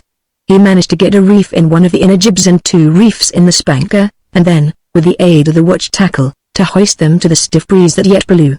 And all through the night, tacking back and forth on the back track, he shook out canvas as fast as the wind would permit. The injured sailing master had turned delirious, and between tending him and lending a hand with the ship, Chris kept the captain busy. Taught me more seamanship, as he afterwards said, than I'd learned on the whole voyage. But by daybreak the old man's feeble frame succumbed, and he fell off into exhausted sleep on the weather poop. Chris, who could now lash the wheel, covered the tired man with blankets from below, and went fishing in the lazaretto for something to eat. But by the day following he found himself forced to give in, drowsing fitfully by the wheel and waking ever and anon to take a look at things. On the afternoon of the 3rd day he picked up a schooner, dismasted and battered. As he approached, close hauled on the wind, he saw her decks crowded by an unusually large crew, and on sailing in closer, made out among others the faces of his missing comrades. And he was just in the nick of time, for they were fighting a losing fight at the pumps. An hour later they, with the crew of the sinking craft, were aboard the Sophie Sutherland. Having wandered so far from their own vessel, they had taken refuge on a strange schooner just before the storm broke. She was a Canadian sealer on her first voyage, and as was now apparent, her last. The captain of the Sophie Sutherland had a story to tell, also, and he told it well, so well, in fact, that when all hands were gathered together on deck during the dog watch, Emil Johansen strode over to Chris and gripped him by the hand. "Chris," he said, so loudly that all could hear, "Chris, I give in. You've as used so good a sailorman as I. You vas a bully boy, and able seaman, and I proud for you, and Chris." He turned as if he had forgotten something, and called back, "From this time always you call me Emil mit out der mister, to repel borders. No, honest, now. Bob, I'm sure I was born too late. The 20th century's no place for me. If I'd had my way, you'd have been born in the 16th, I broke in, laughing, with Drake and Hawkins and Raleigh and the rest of the Sea Kings. "You're right," Paul affirmed. He rolled over upon his back on the little afterdeck, with a long sigh of dissatisfaction. It was a little past midnight, and, with the wind nearly astern, we were running down Lower San Francisco Bay to Bay Farm Island. Paul Fairfax and I went to the same school, lived next door to each other, and chummed it together. By saving money, by earning more, and by each of us foregoing a bicycle on his birthday, we had collected the purchase price of the Mist, a beamy 28-footer, sloop-rigged, with baby topsail and centerboard. Paul's father was a yachtsman himself, and he had conducted the business for us, poking around, overhauling, sticking his penknife into the timbers, and testing the planks with the greatest care. In fact, it was on his schooner, the Whim, that Paul and I had picked up what we knew about boat sailing, and now that the Mist was ours, we were hard at work adding to our knowledge. The Mist, being broad of beam, was comfortable and roomy. A man could stand upright in the cabin, and what with a stove, cooking utensils, and bunks, we were good for trips in her of a week at a time. And we were just starting out on the first of such trips, and it was because it was the first trip that we were sailing by night. Early in the evening we had beaten out from Oakland, and we were now off the mouth of Alameda Creek, a large saltwater estuary which fills and empties San Leandro Bay. Men lived in those days, Paul said, so suddenly as to startle me from my own thoughts. In the days of the Sea Kings, I mean, he explained. I said oh, sympathetically, and began to whistle Captain Kidd. Now, I've my ideas about things, Paul went on. They talk about romance and adventure and all that, but I say romance and adventure are dead. We're too civilized. We don't have adventures in the 20th century. We go to the circus. But I strove to interrupt, though he would not listen to me. You look here, Bob, he said. In all the time you and I've gone together, what adventures have we had? True, we were out in the hills once, and didn't get back till late at night, and we were good and hungry. But we weren't even lost. We knew where we were all the time. It was only a case of a walk. What I mean is, we've never had to fight for our lives. Understand? We've never had a pistol fired at us, or a cannon, or a sword waving over our heads, or anything. You'd better slack away 3 or 4 feet of that main sheet, he said in a hopeless sort of way, as though it did not matter much anyway. The wind still veering around. Why, in the old times the sea was one constant glorious adventure. He continued. A boy left school and became a midshipman, and in a few weeks was cruising after Spanish galleons or locking yard arms with a French privateer, or doing lots of things. Well, there are adventures today, I objected. But Paul went on as though I had not spoken. And today we go from school to high school, and from high school to college, and then we go into the office or become doctors and things, and the only adventures we know about are the ones we read in books. Why, just as sure as I'm sitting here on the stern of the sloop Mist, just so sure am I that we wouldn't know what to do if a real adventure came along. Now, would we? Oh, I don't know, I answered noncommittally. Well, you wouldn't be a coward, would you? He demanded. I was sure I wouldn't and said so. But you don't have to be a coward to lose your head, do you? I agreed that brave men might get excited. Well, then, Paul summed up, with a note of regret in his voice. The chances are that we'd spoil the adventure. So it's a shame, and that's all I can say about it. The adventure hasn't come yet, I answered, not caring to see him down in the mouth over nothing. You see, Paul was a peculiar fellow in some things, and I knew him pretty well. He read a good deal, and had a quick imagination, and once in a while he'd get into moods like this one. So I said, the adventure hasn't come yet, so there's no use worrying about its being spoiled. For all we know, it might turn out splendidly. Paul didn't say anything for some time, and I was thinking he was out of the mood, when he spoke up suddenly. Just imagine, Bob Kellogg, as we're sailing along now, just as we are, and never mind what for, that a boat should bear down upon us with armed men in it. What would you do to repel boarders? Think you could rise to it? What would you do? I asked pointedly. Remember, we haven't even a single shotgun aboard. You would surrender, then? He demanded angrily. But suppose they were going to kill you? I'm not saying what I'd do, I answered stiffly, beginning to get a little angry myself. I'm asking what you'd do, without weapons of any sort? "I'd find something," he replied rather shortly. I thought. I began to chuckle. "Then the adventure wouldn't be spoiled, would it? And you've been talking rubbish." Paul struck a match, looked at his watch, and remarked that it was nearly 1 o'clock away he had when the argument went against him. Besides, this was the nearest we ever came to quarreling now, though our share of squabbles had fallen to us in the earlier days of our friendship. I had just seen a little white light ahead when Paul spoke again. "Anchor light," he said. "Funny place for people to drop the hook. It may be a scow schooner with a dinky astern, so you'd better go wide." I eased the mist several points, and, the wind puffing up, we went ploughing along at a pretty fair speed, passing the light so wide that we could not make out what manner of craft it marked. Suddenly the mist slacked up in a slow and easy way, as though running upon soft mud. We were both startled. The wind was blowing stronger than ever, and yet we were almost at a standstill. "Mud flat out here? Never heard of such a thing." So Paul exclaimed with a snort of unbelief, and, seizing an oar, shoved it down over the side. And straight down it went till the water wet his hand. There was no bottom. Then we were dumbfounded. The wind was whistling by, and still the mist was moving ahead at a snail's pace. There seemed something dead about her, and it was all I could do at the tiller to keep her from swinging up into the wind. "Listen." I laid my hand on Paul's arm. We could hear the sound of rowlocks, and saw the little white light bobbing up and down and now very close to us. "There's your armed boat," I whispered in fun.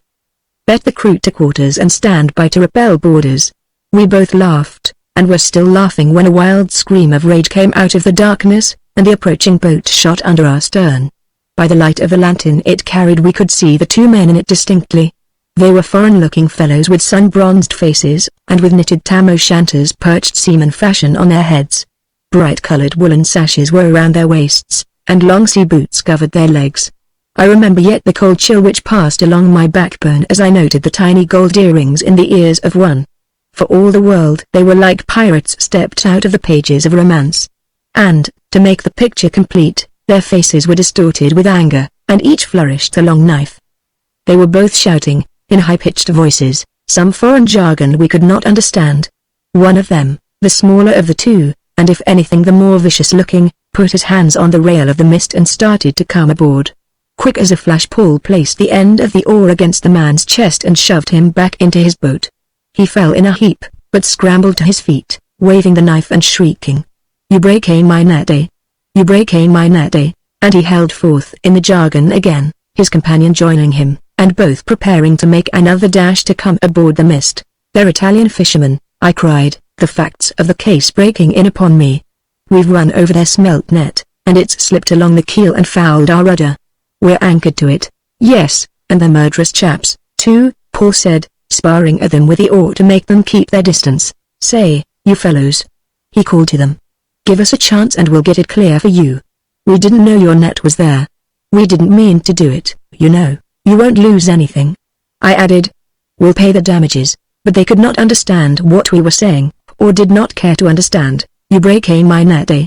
You break my net, eh?" The smaller man, the one with the earrings, screamed back, making furious gestures. "I fixay you. UAC, I fixay you." This time, when Paul thrust him back, he seized the oar in his hands, and his companion jumped aboard. I put my back against the tiller, and no sooner had he landed, and before he had caught his balance, than I met him with another oar, and he fell heavily backward into the boat. It was getting serious, and when he arose and caught my oar, and I realized his strength, I confess that I felt a goodly tinge of fear. But though he was stronger than I, instead of dragging me overboard when he wrenched on the oar, he merely pulled his boat in closer, and when I shoved, the boat was forced away. Besides, the knife, still in his right hand, made him awkward and somewhat counterbalanced the advantage his superior strength gave him. Paul and his enemy were in the same situation, a sort of deadlock, which continued for several seconds, but which could not last. Several times I shouted that we would pay for whatever damage their net had suffered, but my words seemed to be without effect. Then my man began to tuck the oar under his arm, and to come up along it, slowly, hand over hand. The small man did the same with Paul. Moment by moment they came closer, and closer, and we knew that the end was only a question of time. "Hard up, Bob." Paul called softly to me. I gave him a quick glance, and caught an instant's glimpse of what I took to be a very pale face and a very sad jaw. "Oh, Bob," he pleaded, "hard up your helm. Hard up your helm, Bob." and his meaning dawned upon me. Still holding to my end of the oar, I shoved the tiller over with my back, and even bent my body to keep it over. As it was, the mist was nearly dead before the wind, and this maneuver was bound to force her to jibe her mainsail from one side to the other. I could tell by the feel when the wind spilled out of the canvas and the boom tilted up. Paul's man had now gained a footing on the little deck, and my man was just scrambling up. "Look out!" I shouted to Paul. "Here she comes." Both he and I let go the oars and tumbled into the cockpit. The next instant the big boom and the heavy blocks swept over our heads, the main sheet whipping past like a great coiling snake and the mist heeling over with a violent jar. Both men had jumped for it, but in some way the little man either got his knife hand jammed or fell upon it, for the first sight we caught of him. He was standing in his boat, his bleeding fingers clasped close between his knees and his face all twisted with pain and helpless rage. "Now's our chance," Paul whispered. "Over with you." And on either side of the rudder we lowered ourselves into the water, pressing the net down with our feet, till, with a jerk, it went clear. Then it was up and in, Paul at the main sheet and I at the tiller, the mist plunging ahead with freedom in her motion, and the little white light astern growing small and smaller. "Now that you've had your adventure, do you feel any better?" I remember asking when we had changed our clothes and were sitting dry and comfortable again in the cockpit. "Well, if I don't have the nightmare for a week to come," Paul paused and puckered his brows in judicial fashion, "it will be because I can't sleep. That's one thing sure. An adventure in the upper sea. I am a retired captain of the upper sea.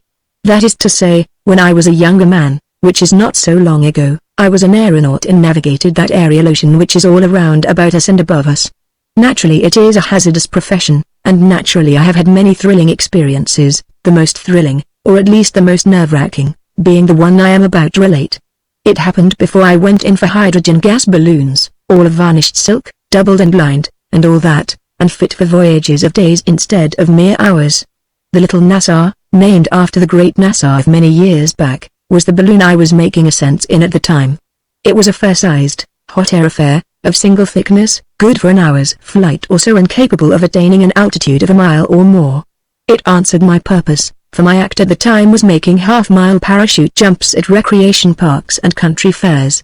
I was in Oakland, a California town, filling a summer's engagement with a street railway company. The company owned a large park outside the city, and of course it was to its interest to provide attractions which would send the townspeople over its line when they went out to get a whiff of country air. My contract called for 2 ascensions weekly, and my act was an especially taking feature, for it was on my days that the largest crowds were drawn. Before you can understand what happened, I must first explain a bit about the nature of the hot air balloon which is used for parachute jumping. If you have ever witnessed such a jump, you will remember that directly the parachute was cut loose the balloon turned upside down, emptied itself of its smoke and heated air, flattened out and fell straight down, beating the parachute to the ground.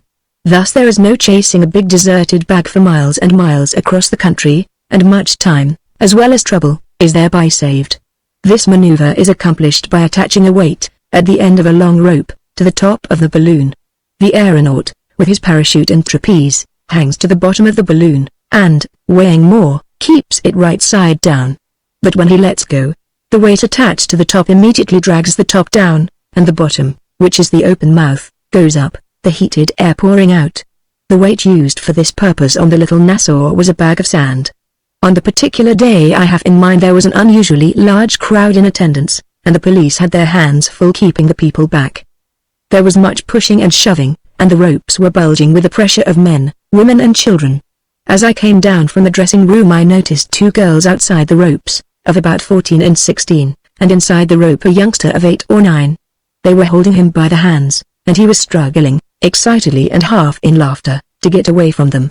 I thought nothing of it at the time, just a bit of childish play, no more, and it was only in the light of after events that the scene was impressed vividly upon me. "Keep them cleared out, George," I called to my assistant. "We don't want any accidents." He answered, "that I will, Charlie." George Guppy had helped me in no end of a sense, and because of his coolness, judgment and absolute reliability I had come to trust my life in his hands with the utmost confidence. His business it was to overlook the inflating of the balloon, and to see that everything about the parachute was in perfect working order. The little Nassau was already filled and straining at the guys. The parachute lay flat along the ground and beyond it the trapeze. I tossed aside my overcoat, took my position, and gave the signal to let go. As you know, the first rush upward from the earth is very sudden, and this time the balloon, when it first caught the wind, heeled violently over and was longer than usual in writing. I looked down at the old familiar sight of the world rushing away from me. And there were the thousands of people, every face silently upturned. And the silence startled me, for, as crowds went, this was the time for them to catch their first breath and send up a roar of applause. But there was no hand clapping, whistling, cheering, only silence. And instead, clear as a bell and distinct, without the slightest shake or quaver, came George's voice through the megaphone. "Ride her down, Charlie. Ride the balloon down." What had happened? I waved my hand to show that I had heard, and began to think. Had something gone wrong with the parachute? Why should I ride the balloon down instead of making the jump which thousands were waiting to see? What was the matter? And as I puzzled, I received another start. The earth was 1,000 feet beneath, and yet I heard a child crying softly, and seemingly very close to hand.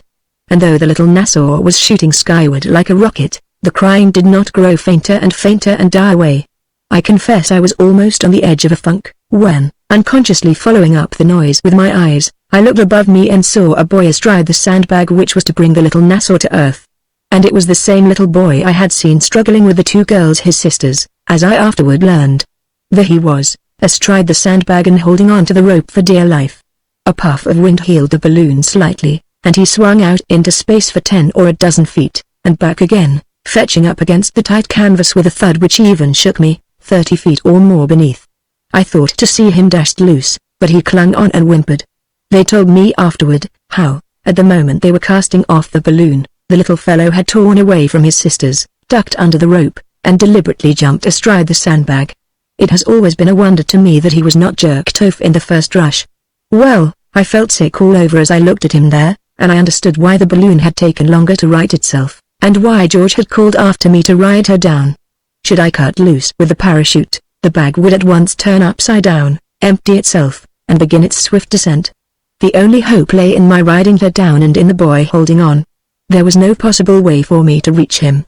No man could climb the slim, closed parachute, and even if a man could, and made the mouth of the balloon, what could he do? Straight out, and 15 feet away, trailed the boy on his ticklish perch, and those 15 feet were empty space.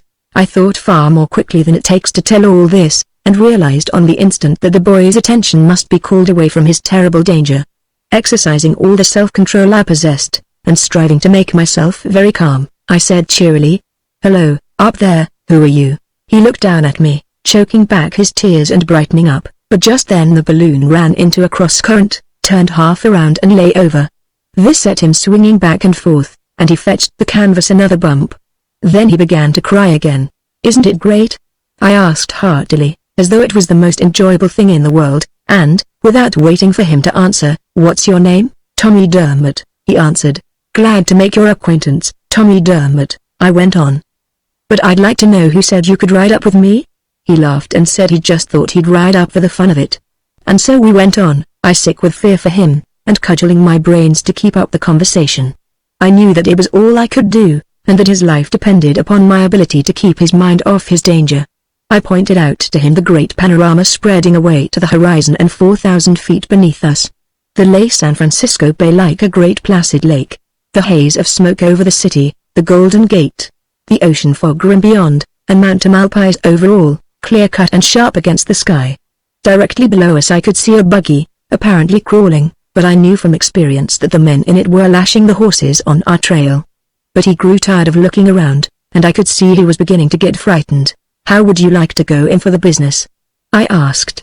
He cheered up at once and asked, "Do you get good pay?" But the little Nassau, beginning to cool, had started on its long descent, and ran into counter-currents which bobbed it roughly about. This swung the boy around pretty lively, smashing him into the bag once quite severely. His lip began to tremble at this, and he was crying again. I tried to joke and laugh, but it was no use. His pluck was oozing out, and at any moment I was prepared to see him go shooting past me. I was in despair. Then, suddenly, I remembered how one fright could destroy another fright, and I frowned up at him and shouted sternly, "You just hold on to that rope. If you don't, I'll thrash you within an inch of your life when I get you down on the ground. Understand?" Yes, sir," he whimpered, and I saw that the thing had worked. I was nearer to him than the earth, and he was more afraid of me than of falling. "Why, You've got a snap up there on that soft bag, I rattled on. Yes, I assured him, this bar down here is hard and narrow, and it hurts to sit on it. Then a thought struck him, and he forgot all about his aching fingers. When are you going to jump? He asked. That's what I came up to see. I was sorry to disappoint him, but I wasn't going to make any jump. But he objected to that. It said so in the papers, he said. I don't care, I answered. I'm feeling sort of lazy today, and I'm just going to ride down the balloon. It's my balloon and I guess I can do as I please about it. And, anyway, we're almost down now. And we were, too, and sinking fast. And right there and then that youngster began to argue with me as to whether it was right for me to disappoint the people, and to urge their claims upon me. And it was with a happy heart that I held up my end of it, justifying myself in 1,000 different ways, till we shot over a grove of eucalyptus trees and dipped to meet the earth. Hold on tight, I shouted, swinging down from the trapeze by my hands in order to make a landing on my feet. We skimmed past a barn, missed a mesh of clothesline, frightened the barnyard chickens into a panic, and rose up again clear over a haystack, all this almost quicker than it takes to tell. Then we came down in an orchard, and when my feet had touched the ground I fetched up the balloon by a couple of turns of the trapeze around an apple tree. I have had my balloon catch fire in midair, I have hung on the cornice of a 10-story house, I have dropped like a bullet for 600 feet when a parachute was slow in opening, but never have I felt so weak and faint and sick as when I staggered toward the unscratched boy and gripped him by the arm. Tommy Dermot, I said, when I had got my nerves back somewhat. Tommy Dermot, I'm going to lay you across my knee and give you the greatest thrashing a boy ever got in the world's history. No, you don't, he answered, squirming around. You said you wouldn't if I held on tight. That's all right, I said. But I'm going to, just the same. The fellows who go up in balloons are bad, unprincipled men, and I'm going to give you a lesson right now to make you stay away from them, and from balloons, too. And then I gave it to him, and if it wasn't the greatest thrashing in the world, it was the greatest he ever got. But it took all the grit out of me, left me nerve-broken, that experience. I cancelled the engagement with the street railway company, and later on went in for gas. Gas is much the safer, anyway. Baldface, talking of bear. The Klondike King paused meditatively, and the group on the hotel porch hitched their chairs up closer. Talking of bear, he went on. Now up in the northern country there are various kinds. On the Little Pelly, for instance, they come down that thick in the summer to feed on the salmon that you can't get an Indian or white man to go nigher than a day's journey to the place. And up in the Rampart Mountains there's a curious kind of bear called the side hill grizzly. That's because he's traveled on the side hills ever since the flood, and the two legs on the downhill side are twice as long as the two on the uphill. And he can outrun a jackrabbit when he gets steam up. Dangerous? Catch you? Bless you, no.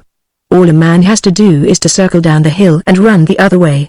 You see, that throws Mr. Bear's long legs up the hill and the short ones down. Yes, he's a mighty peculiar creature, but that wasn't what I started in to tell about. They've got another kind of bear up on the Yukon, and his legs are all right, too. He's called the bald-face grizzly, and he's just as big as he is bad. It's only the fool white men that think of hunting him. Indians got too much sense. But there's one thing about the bald-face that a man has to learn, he never gives the trail to mortal creature. If you see him coming, and you value your skin, you get out of his path. If you don't, there's bound to be trouble. If the bald-face met Jehovah himself on the trail, he'd not give him an inch. Oh, he's a selfish beggar, take my word for it. But I had to learn all this. Didn't know anything about bear when I went into the country, except when I was a youngster I'd seen a heap of cinnamons and that little black kind. And there was nothing to be scared at. Well, after we'd got settled down on our claim, I went up on the hill looking for a likely piece of birch to make an axe handle out of. But it was pretty hard to find the right kind, and I kept a-going and kept a-going for nigh on 2 hours. Wasn't in no hurry to make my choice, you see, for I was heading down to the Forks, where I was going to borrow a log bit from old Joe G. When I started, I'd put a couple of sourdough biscuits and some sow belly in my pocket in case I might get hungry. And I'm telling you that lunch came in right handy before I was done with it. By and by I hit upon the likeliest little birch sapling, right in the middle of a clump of jackpine. Just as I raised my hand axe I happened to cast my eyes down the hill. There was a big bear coming up, swinging along on all fours, right in my direction. It was a bald-face, but little I knew then about such kind. Just watch me scare him, I says to myself, and I stayed out of sight in the trees. Well, I waited till he was about 100 feet off, then out I runs into the open. "Oof! Oof!" I hollered at him, expecting to see him turn tail like chain lightning. Turn tail? He just throwed up his head for one good look and came a-comin'. "Oof! Oof!" I hollered, louder than ever. But he just came a-comin'. "Cons on you," I says to myself, getting mad. "I'll make you jump the trail." So I grabs my hat, and wavin' and hollerin' starts down the trail to meet him. A big sugar pine had gone down in a windfall and lay about breast high. I stops just behind it, old Baldface comin' all the time. It was just then that fear came to me. I yelled like a Comanche Indian as he raised up to come over the log, and fired my hat full in his face. Then I lit out. I rounded the end of that log and put down the hill at a 220 clip, old Baldface reachin' for me at every jump. At the bottom was a broad, open flat, 1/4 of a mile to timber and full of niggerheads. I knew if ever I slipped I was a goner, but I hit only the high places till you couldn't see in my trail for smoke. And the old devil snorting along hot after me. Midway across, he reached for me, just striking the heel of my moccasin with his claw. Tell you I was doing some tall thinking just then. I knew he had the wind of me and I could never make the brush, so I pulled my little lunch out of my pocket and dropped it on the fly. Never looked back till I hit the timber, and then he was mouthing the biscuits in a way which wasn't nice to see, considering how close he'd been to me. I never slacked up. No, sir. Just kept hitting the trail for all there was in me. But just as I came around a bend, heeling it right lively I tell you, what did I see in middle of the trail before me, and come in my way, but another Baldface. "Woof," he says when he spotted me, and he came a-runnin'. Instanter I was about and hitting the back trail twice as fast as I'd come. The way this one was puffin' after me, I'd clean forgot all about the other Baldface. First thing I knew I seen him moseying along kind of easy, wonderin' most likely what had become of me, and if I tasted as good as my lunch. When he seen me he looked real pleased.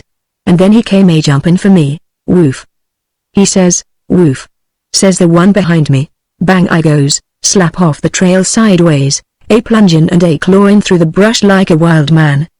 By this time I was clean crazed, thought the whole country was full of Baldfaces.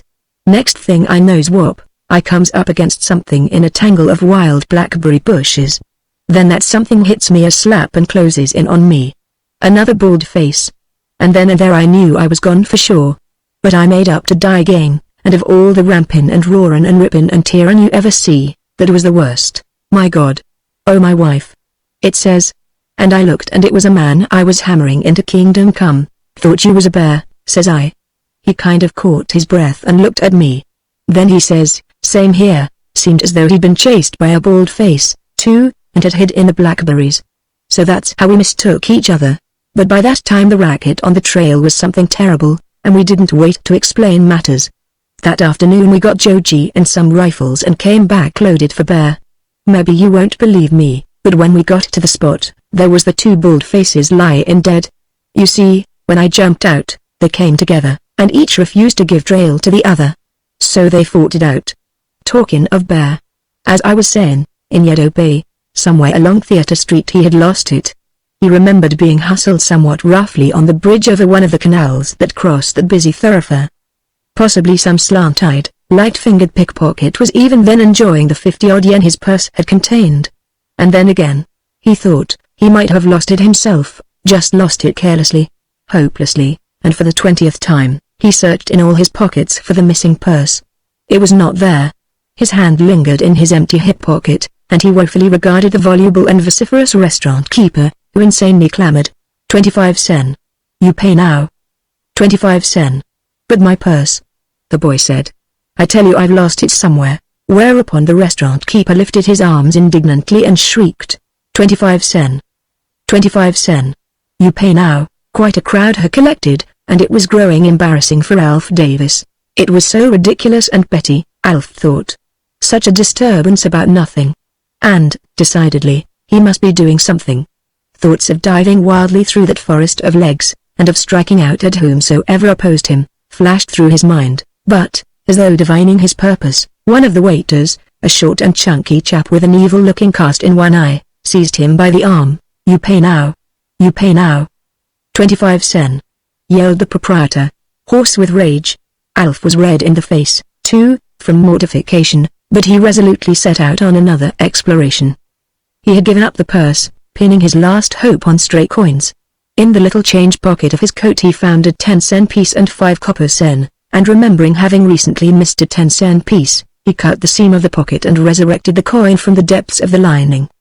25 sen he held in his hand, the sum required to pay for the supper he had eaten. He turned them over to the proprietor, who counted them, grew suddenly calm, and bowed obsequiously. In fact, the whole crowd bowed obsequiously and melted away. Alf Davis was a young sailor, just turned 16, on board the Annie Mine, an American sailing schooner, which had run into Yokohama to ship its season's catch of skins to London. And in this, his second trip ashore, he was beginning to snatch his first puzzling glimpses of the Oriental mind. He laughed when the bowing and kowtowing was over, and turned on his heel to confront another problem. How was he to get aboard ship? It was 11 o'clock at night, and there would be no ship's boats ashore, while the outlook for hiring a native boatman, with nothing but empty pockets to draw upon, was not particularly inviting. Keeping a sharp lookout for shipmates, he went down to the pier. At Yokohama there are no long lines of wharves. The shipping lies out at anchor, enabling a few hundred of the short-legged people to make a livelihood by carrying passengers to and from the shore. A dozen sampan men and boys hailed Alf and offered their services. He selected the most favorable-looking one, an old and beneficent-appearing man with a withered leg. Alf stepped into his sampan and sat down. It was quite dark and he could not see what the old fellow was doing, though he evidently was doing nothing about shoving off and getting underway. At last he limped over and peered into Alf's face. 10 sen, he said. Yes, I know, 10 sen, Alf answered carelessly. But hurry up. American schooner, 10 sen. You pay now, the old fellow insisted. Alf felt himself grow hot all over at the hateful words pay now. You take me to American schooner, then I pay, he said. But the man stood up patiently before him, held out his hand, and said, 10 sen. You pay now. Alf tried to explain. He had no money. He had lost his purse. But he would pay. As soon as he got aboard the American schooner, then he would pay. No, he would not even go aboard the American schooner. He would call to his shipmates, and they would give the sampan man the 10 sen first. After that he would go aboard. So it was all right, of course, to all of which the beneficent-appearing old man replied, you pay now. 10 sen. And, to make matters worse, the other sampan men squatted on the pier steps, listening. Alf, chagrined and angry, stood up to step ashore. But the old fellow laid a detaining hand on his sleeve. You give shirt now. I take you American schooner, he proposed. Then it was that all of Alf's American independence flamed up in his breast. The Anglo-Saxon has a born dislike of being imposed upon, and to Alf this was sheer robbery.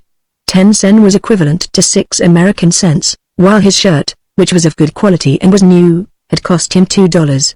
He turned his back on the man without a word, and went out to the end of the pier, the crowd, laughing with great gusto, following at his heels. The majority of them were heavy-set, muscular fellows, and the July night being one of sweltering heat, they were clad in the least possible raiment.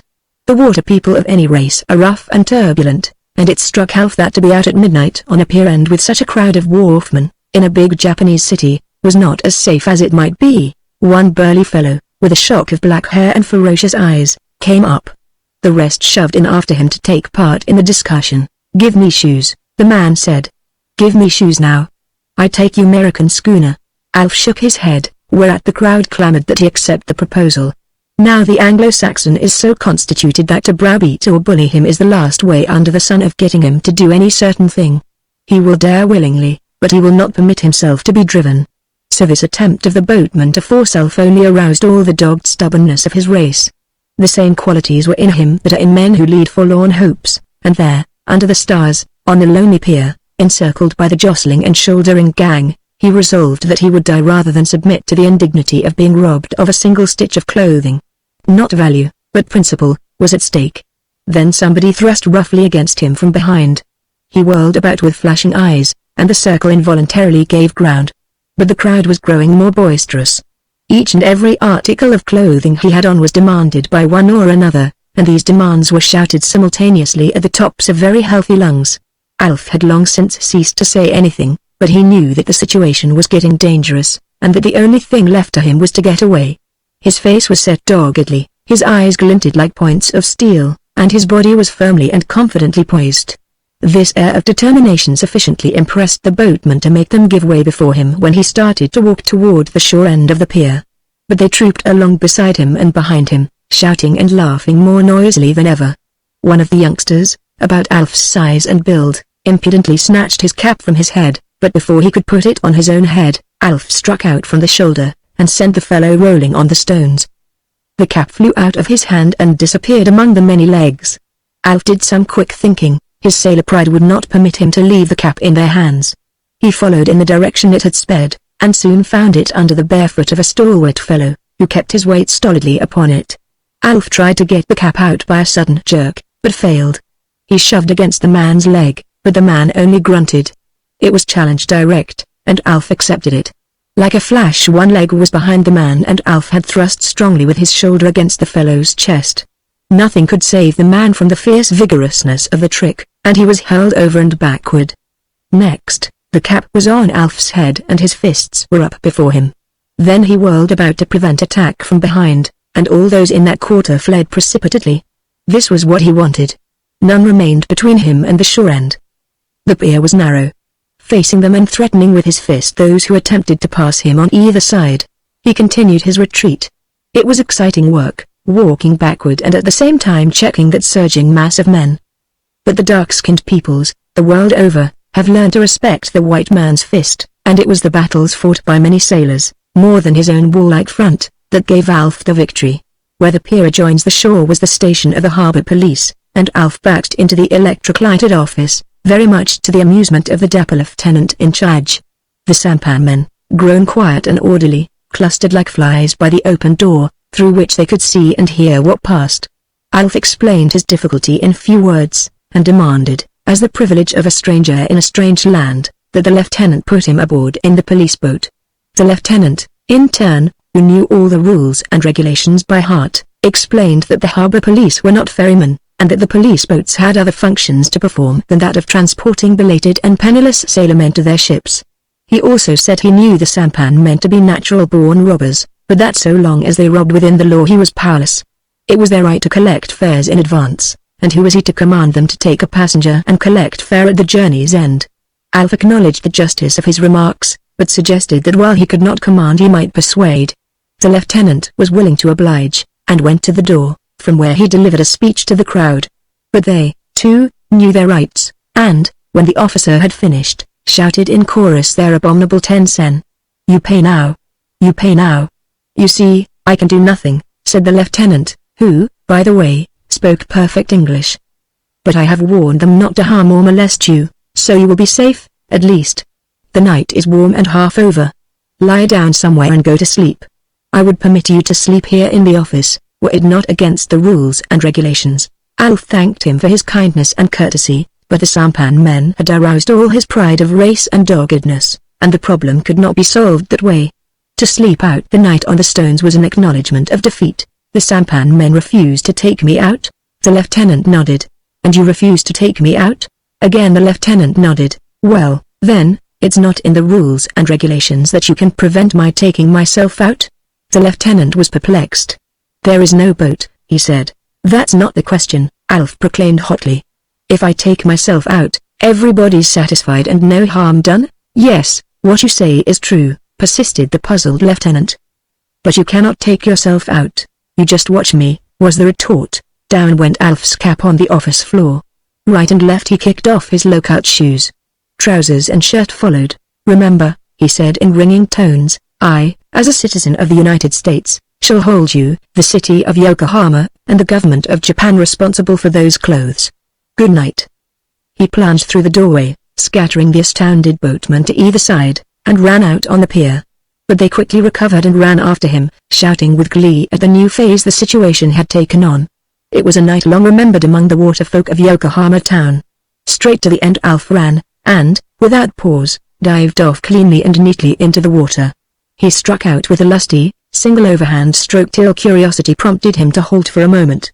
Out of the darkness, from where the pier should be, voices were calling to him. He turned on his back, floated, and listened. "All right. All right." He could distinguish from the babel. "No pain now, pay by and by. Come back. Come back now, pay by and by." "No, thank you," he called back. "No pay at all. Good night." Then he faced about in order to locate the Annie mine. She was fully a mile away, and in the darkness it was no easy task to get her bearings. First, he settled upon a blaze of lights which he knew nothing but a man-of-war could make. That must be the United States warship Lancaster. Somewhere to the left and beyond should be the Annie mine. But to the left he made out 3 lights close together. That could not be the schooner. For the moment he was confused. He rolled over on his back and shut his eyes, striving to construct a mental picture of the harbor as he had seen it in daytime. With a snort of satisfaction he rolled back again. The 3 lights evidently belonged to the big English tramp steamer.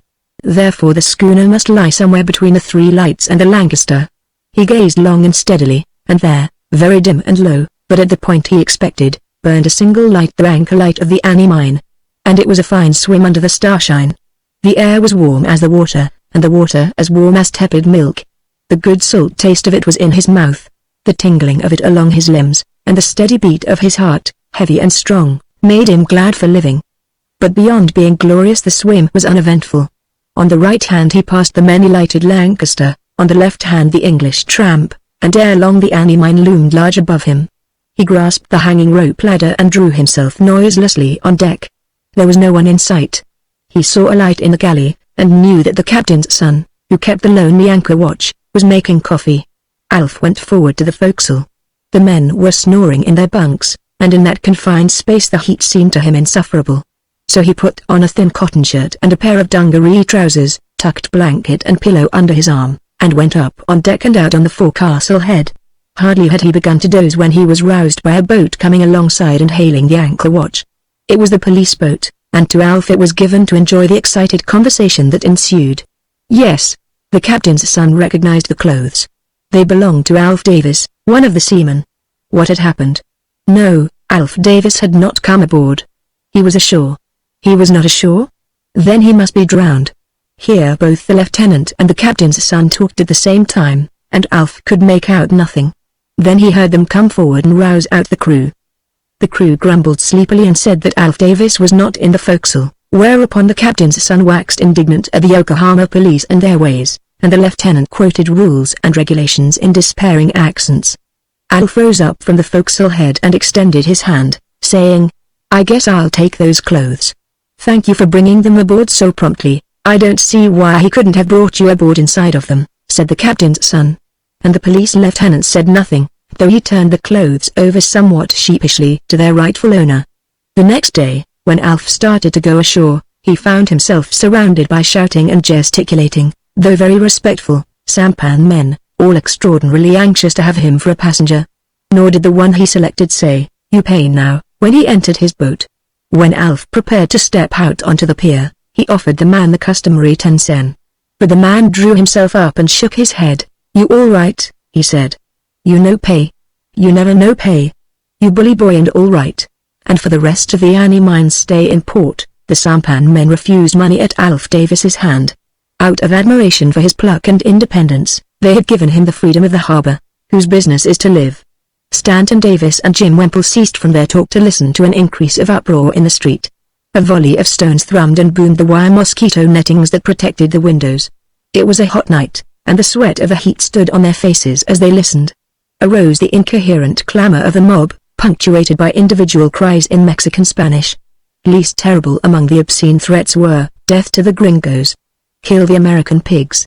Drown the American dogs in the sea." Stanton Davis and Jim Wemple shrugged their shoulders patiently to each other, and resumed their conversation, talking louder in order to make themselves heard above the uproar. "The question is how," Wemple said. "It's 47 miles to Panuco, by river. And the land's impossible, with Zaragozas and Villa's men on the loot and maybe fraternizing." Davis agreed. Wemple nodded and continued, "And she's at the east coast Magnolia, 2 miles beyond, if she isn't back at the hunting camp. We've got to get her. We've played pretty square inches this matter, Wemple," Davis said.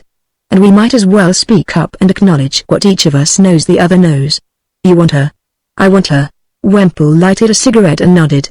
"And now's the time when it's up to us to make a show as if we didn't want her and that all we want is just to save her and get her down here. And a truce until we do save her, I get you," Wemple affirmed. "A truce until we get her safe and sound back here in Tampico, or aboard a battleship." After that, both men shrugged shoulders and beamed on each other as their hands met in ratification. Fresh volleys of stones thrummed against the wire-screened windows. A boy's voice rose shrilly above the clamor, proclaiming death to the gringos, and the house reverberated to the heavy crash of some battering ram against the street door downstairs. Both men, snatching up automatic rifles, ran down to where their fire could command the threatened door. "If they break in, we've got to let them have it," Wemple said. Davis nodded quiet agreement, then inconsistently burst out with a lurid string of oaths. "To think of it." He explained his wrath. "1 out of 3 of those curs outside has worked for you or me, lean-bellied, barefooted, poverty-stricken, glad for 10 centavos a day if they could only get work. And we've given them steady jobs and 150 centavos a day, and here they are yelling for our blood." "Only they're half-breeds," Davis corrected. "You know what I mean," Wemple replied. "The only peons we've lost are those that have been run off or shot." The attack on the door ceasing, they returned upstairs. Half a dozen scattered shots from further along the street seemed to draw away the mob, for the neighborhood became comparatively quiet. A whistle came to them through the open windows, and a man's voice calling. "Wemple. Open the door. It's Habit. Want to talk to you." Wemple went down, returning in several minutes with a tidily paunched, well-built, gray-haired American of 50. He shook hands with Davis and flung himself into a chair, breathing heavily. He did not relinquish his clutch on the Colt's .44 automatic pistol, although he immediately addressed himself to the task of fishing a filled clip of cartridges from the pocket of his linen coat. He had arrived hatless and breathless, and the blood from a stone cut on the cheek oozed down his face. He, too, in a fit of anger, springing to his feet when he had changed clips in his pistol, burst out with mouth-filling profanity. "They had an American flag in the dirt, stamping and spitting on it. And they told me to spit on it." Wemple and Davis regarded him with silent interrogation. "Oh, I know what you're wondering," he flared out. "Would I spit on it in the pinch? That's what's eating you. I'll answer. Straight out, brass tacks, I would. Put that in your pipe and smoke it." He paused to help himself to a cigar from the box on the table and to light it with a steady and defiant hand.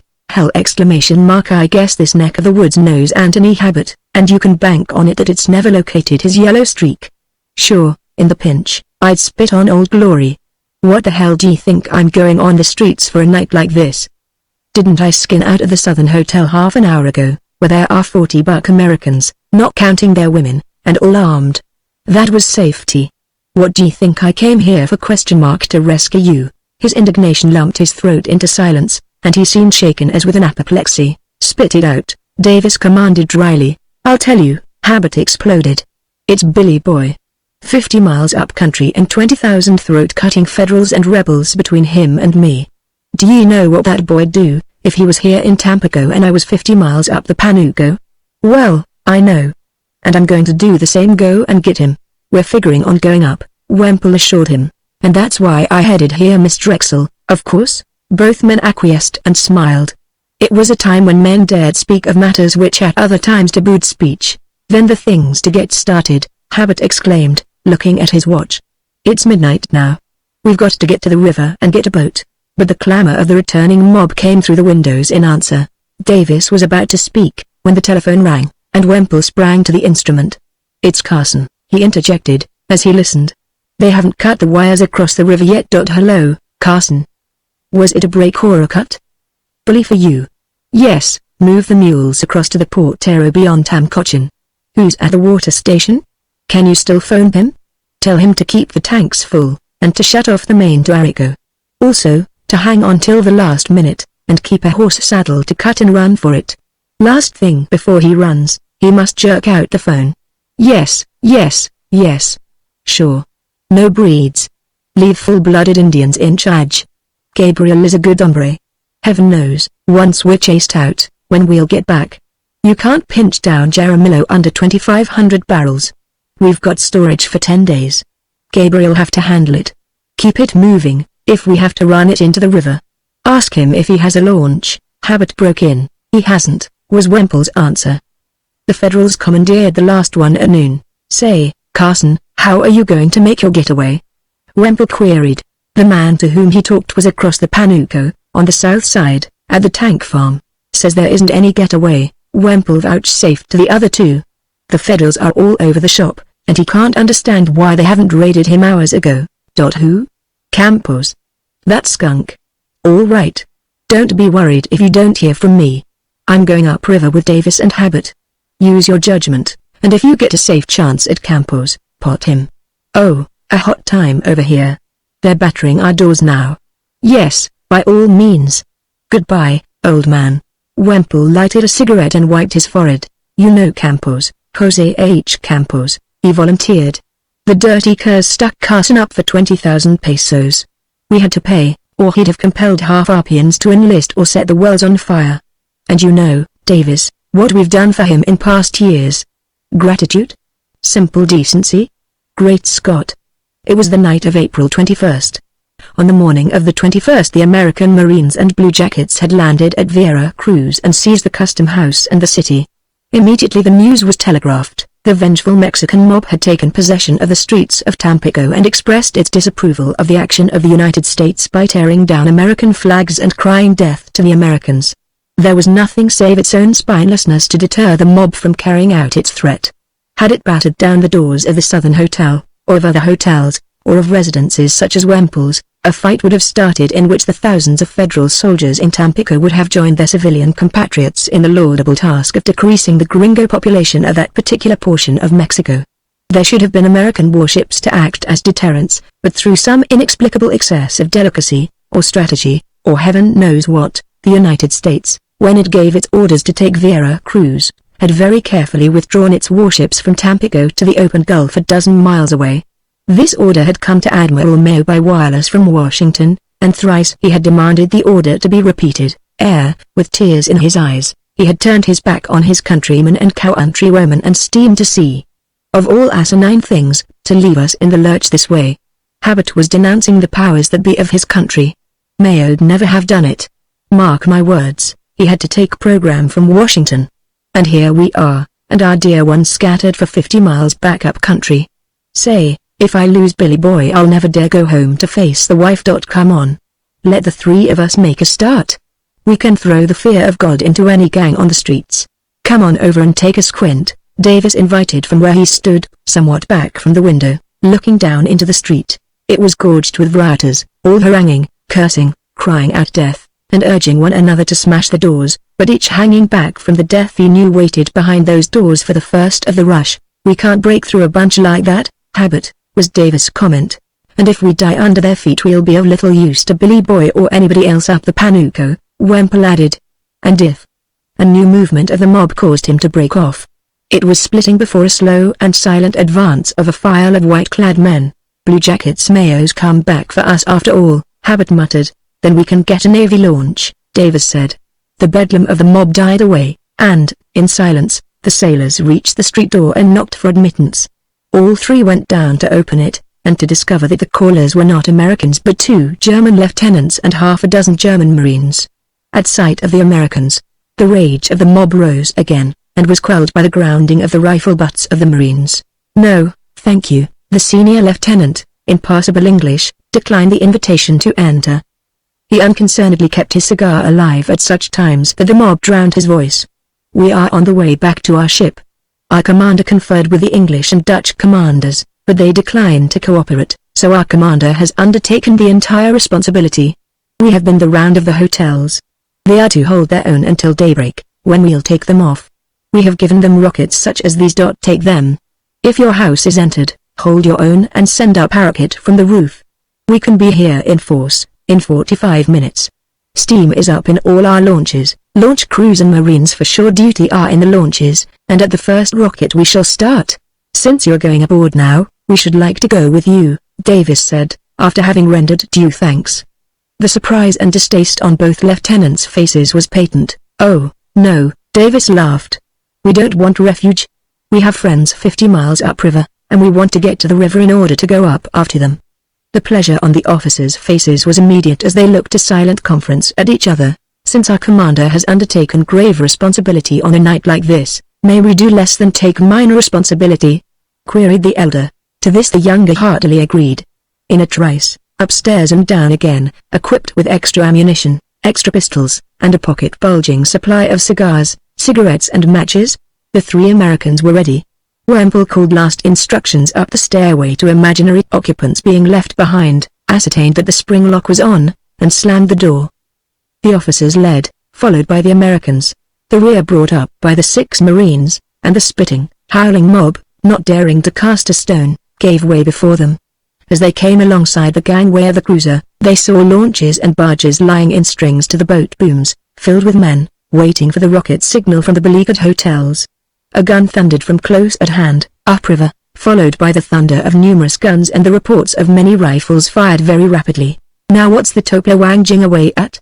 Habit complained, then joined the others in gazing at the picture. A searchlight, evidently emanating from the Mexican gunboat, was stabbing the darkness to the middle of the river, where it played upon the water. And across the water, the center of the moving circle of light, flashed a long, lean speedboat. A shell burst in the air 100 feet astern of it. Somewhere, outside the light, other shells were bursting in the water, for they saw the boat rocked by the waves from the explosions. They could guess the whizzing of the rifle bullets. But for only several minutes the spectacle lasted. Such was the speed of the boat that it gained shelter behind the German, when the Mexican gunboat was compelled to cease fire. The speedboat slowed down, turned in a widened heeling circle, and ranged up alongside the launch at the gangway. The lights from the gangway showed but one occupant, a tow-headed, greasy-faced, blond youth of 20, very lean, very calm, very much satisfied with himself. "If it ain't Peter Tunsberg," Habit ejaculated, reaching out a hand to shake. "Howdy, Peter, howdy. And where in hell are you hell-bent for, surging by the Topla in such scandalous fashion?" Peter, a Texas-born Swede of immigrant parents, filled with the old Texas traditions, greasily shook hands with Wemple and Davis as well, saying howdy, as only the Texan-born can say it. "Me," he answered Habit. "I ain't hell-bent nowhere excepting to get away from the shell fire. She's a caution, that Topla. Huh. But I limbered 'em up some. I was going every inch of 25. They was like amateurs blazing away at canvasback. Which chill is it?" Wemple asked. "Chill too," Peter answered. "It's all that's left. Chill I agree, so you know Campos commandeered this noon. I was running chill 3 when they caught me at sundown. Made me come in under their guns at the East Coast outfit, and fired me out on my neck. Now the boss gone over in this one to Tampico in the early evening, and just about 10 minutes ago I spots it landing with a sea bunch of Federals at the East Coast, and swiped it back according. Where's the boss? He ain't hurt, is he? Because I'm going after him." "No, you're not, Peter," Davis said. "Mr. Phoebe is safe at the Southern Hotel, all except a 5-inch scalp wound from a brick that's got him down with a splitting headache." "He's safe, so you're going with us, going to take us, I mean, up beyond Panugo town?" "I can see myself," Peter retorted, wiping his greasy nose on a wad of greasy cotton waste. "I got some cold. Besides, this night driving ain't good for my complexion. My boy's up there," Habit said. "Well, he's bigger than I am, and I reckon he can take care of himself. And there's a woman, the Miss Drexel," Davis said quietly. "Who? Miss Drexel? Why didn't you say so at first?" Peter demanded grievedly. He sighed and added, "Well, climb in and make a start. Better get your Dutch friends to donate me about 20 gallons of gasoline if you want to get anywhere. Won't do you no good to lay low," Peter Tunsberg remarked, as, at full speed, headed upriver, the Topla's searchlight stabbed them. "High or low, if one of them shells hits in the vicinity, good night." Immediately thereafter the Topla erupted. The roar of the chill's exhaust nearly drowned the roar of the guns, but the fragile hull of the craft was shaken and rocked by the bursting shells. An occasional bullet thudded into or pinged off the chill, and, despite Peter's warning that, high or low, they were bound to get it if it came to them, every man on board, including Peter, crouched, with chest contracted by drawn-in shoulders, in an instinctive and purely unconscious effort to lessen the area of body he presented as a target or receptacle for flying fragments of steel. The Topla was a Federal gunboat. To complicate the affair, the Constitutionalists, gathered on the North Shore in the siege of Tampico, opened up on the speedboat with many rifles and a machine gun. "Lord, I'm glad they're Mexicans, and not Americans," Habit observed, after 5 mad minutes in which no damage had been received. "Mexicans are born with guns in their hands, and they never learn to use them." Nor was the chill or any man aboard damaged when at last she rounded the bend of river that shielded her from the searchlight. "I'll have you in Panugo town in less than 3 hours. If we don't hit a log," Peter leaned back and shouted in Wemple's ear. "And if we do hit driftwood, I'll have you in the swim quicker than that." Chill 2 tore her way through the darkness, steered by the tow-headed youth who knew every foot of the river and who guided his course by the loom of the banks in the dim starlight. A smart breeze, kicking up spiteful wavelets on the wider reaches, splashed them with sheeted water as well as fine-flung spray. And, in the face of the warmth of the tropic night, the wind, added to the speed of the boat, chilled them through their wet clothes. "Now I know why she was named the Chill," Habit observed betwixt chattering teeth. But conversation languished during the nearly 3 hours of drive through the darkness. Once, by the exhaust, they knew that they passed an unlighted launch bound downstream. And once, a glare of light, near the south bank, as they passed through the tonneau field, aroused brief debate as to whether it was the tonneau wells, or the bungalow on Merrick's banana plantation that flared so fiercely.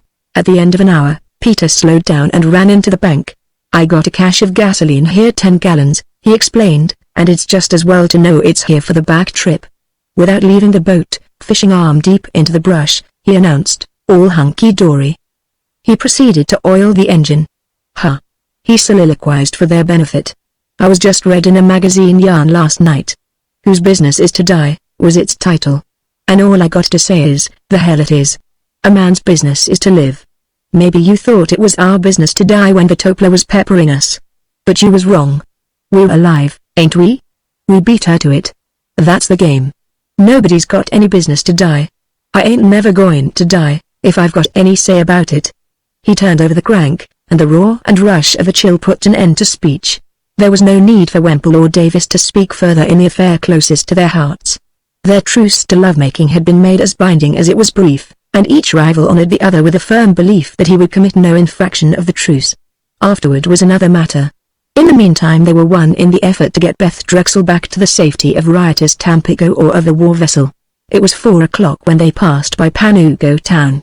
Shouts and songs told them that the federal detachment holding the place was celebrating its indignation at the landing of American bluejackets in Vera Cruz.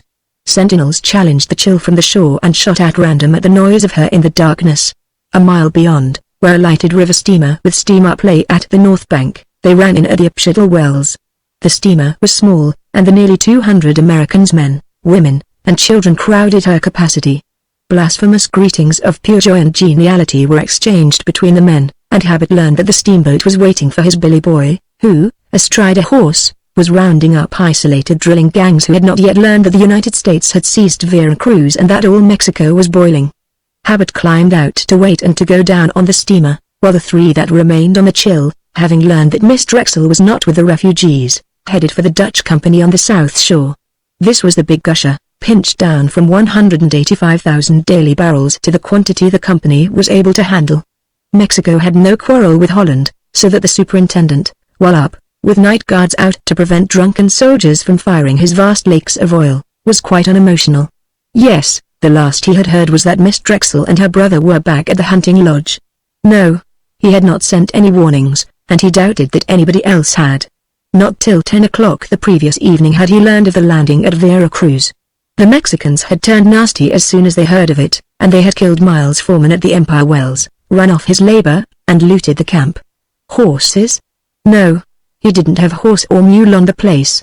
The Federals had commandeered the last animal weeks back. It was his belief, however, that there were a couple of plugs at the lodge, too worthless even for the Mexicans to take. "It's a hike," Davis said cheerfully. 6 miles of it," Wemple agreed, equally cheerfully. "Let's beat it." A shot from the river, where they had left Peter in the boat, started them on the run for the bank. A scattering of shots, as from 2 rifles, followed. And while the Dutch superintendent, in execrable Spanish, shouted affirmations of Dutch neutrality into the menacing dark, across the gunwale of Chill 2 they found the body of the tow-headed youth whose business it had been not to die. For the first hour, talking little, Davis and Wemple stumbled along the apology for a road that led through the jungle to the lodge. They did discuss the glares of several fires to the east along the south bank of Panuco River, and hoped fervently that they were dwellings and not wells. $2 billion worth of oil right here in the Abano field alone, Davis grumbled. And a drunken Mexican, whose whole carcass and immortal soul aren't worth 10 pesos including hair, hide, and tallow, can start the bonfire with a lighted wad of cotton waste, was Wemple's contribution. And if ever she starts, she'll gut the field of its last barrel.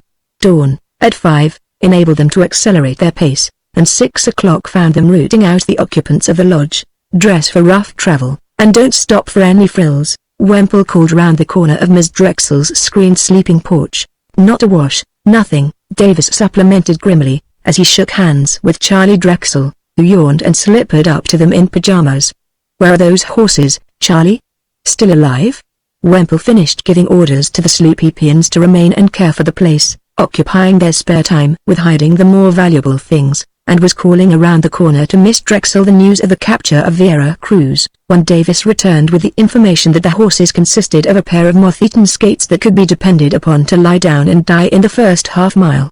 Beth Drexel emerged, first protesting that under no circumstances would she be guilty of riding the creatures, and, next, her brunette skin and dark eyes still flushed warm with sleep, greeting the two rescuers. "It would be just as well if you washed your face, Stanton," she told Davis, and, to Wemple, "You're just as bad, Jim. You are a pair of dirty boys, and so will you be," Wemple assured her, "before you get back to Tampico. Are you ready?" "As soon as Juanita packs my handbag." "Heavens, Beth, don't waste time!" exclaimed Wemple. "Jump in and grab up what you want." Make a start," chanted Davis. "Hustle. Hustle!" Charlie, "get the rifle you like best and take it along. Get a couple for us." "Is it as serious as that?" Miss Drexel queried. Both men nodded. "The Mexicans are tearing loose," Davis explained. "How they missed this place I don't know." A movement in the adjoining room startled him. "Who's that?" he cried. "Why, Mrs. Morgan," Miss Drexel answered. "Good heavens, Wemple, I'd forgotten her," groaned Davis. "How will we ever get her anywhere? Let Beth walk, and relay the lady on the nags. She weighs 180, Miss Drexel laughed. "Oh, hurry, Martha. We're waiting on you to start." Muffled speech came through the partition, and then emerged a very short, stout, much flustered woman of middle age. "I simply can't walk, and you boys needn't demand it of me," was her plaint. "It's no use.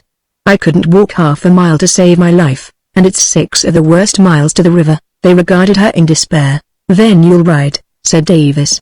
"Come on, Charlie. We'll get a saddle on each of the nags." Along the road through the tropic jungle, Miss Drexel and Juanita, her Indian maid, led the way. Her brother, carrying the 3 rifles, brought up the rear, while in the middle Davis and Wemple struggled with Mrs. Morgan and the 2 decrepit steeds. One, a flea-bitten roan, groaned continually from the moment Mrs. Morgan's burden was put upon him till she was shifted to the other horse. And this other, a mangy sorrel, invariably lay down at the end of a quarter of a mile of Mrs. Morgan. Miss Drexel laughed and joked and encouraged, and Wemple, in brutal fashion, compelled Mrs. Morgan to walk every 3rd quarter of a mile. At the end of an hour the sorrel refused positively to get up, and, so, was abandoned.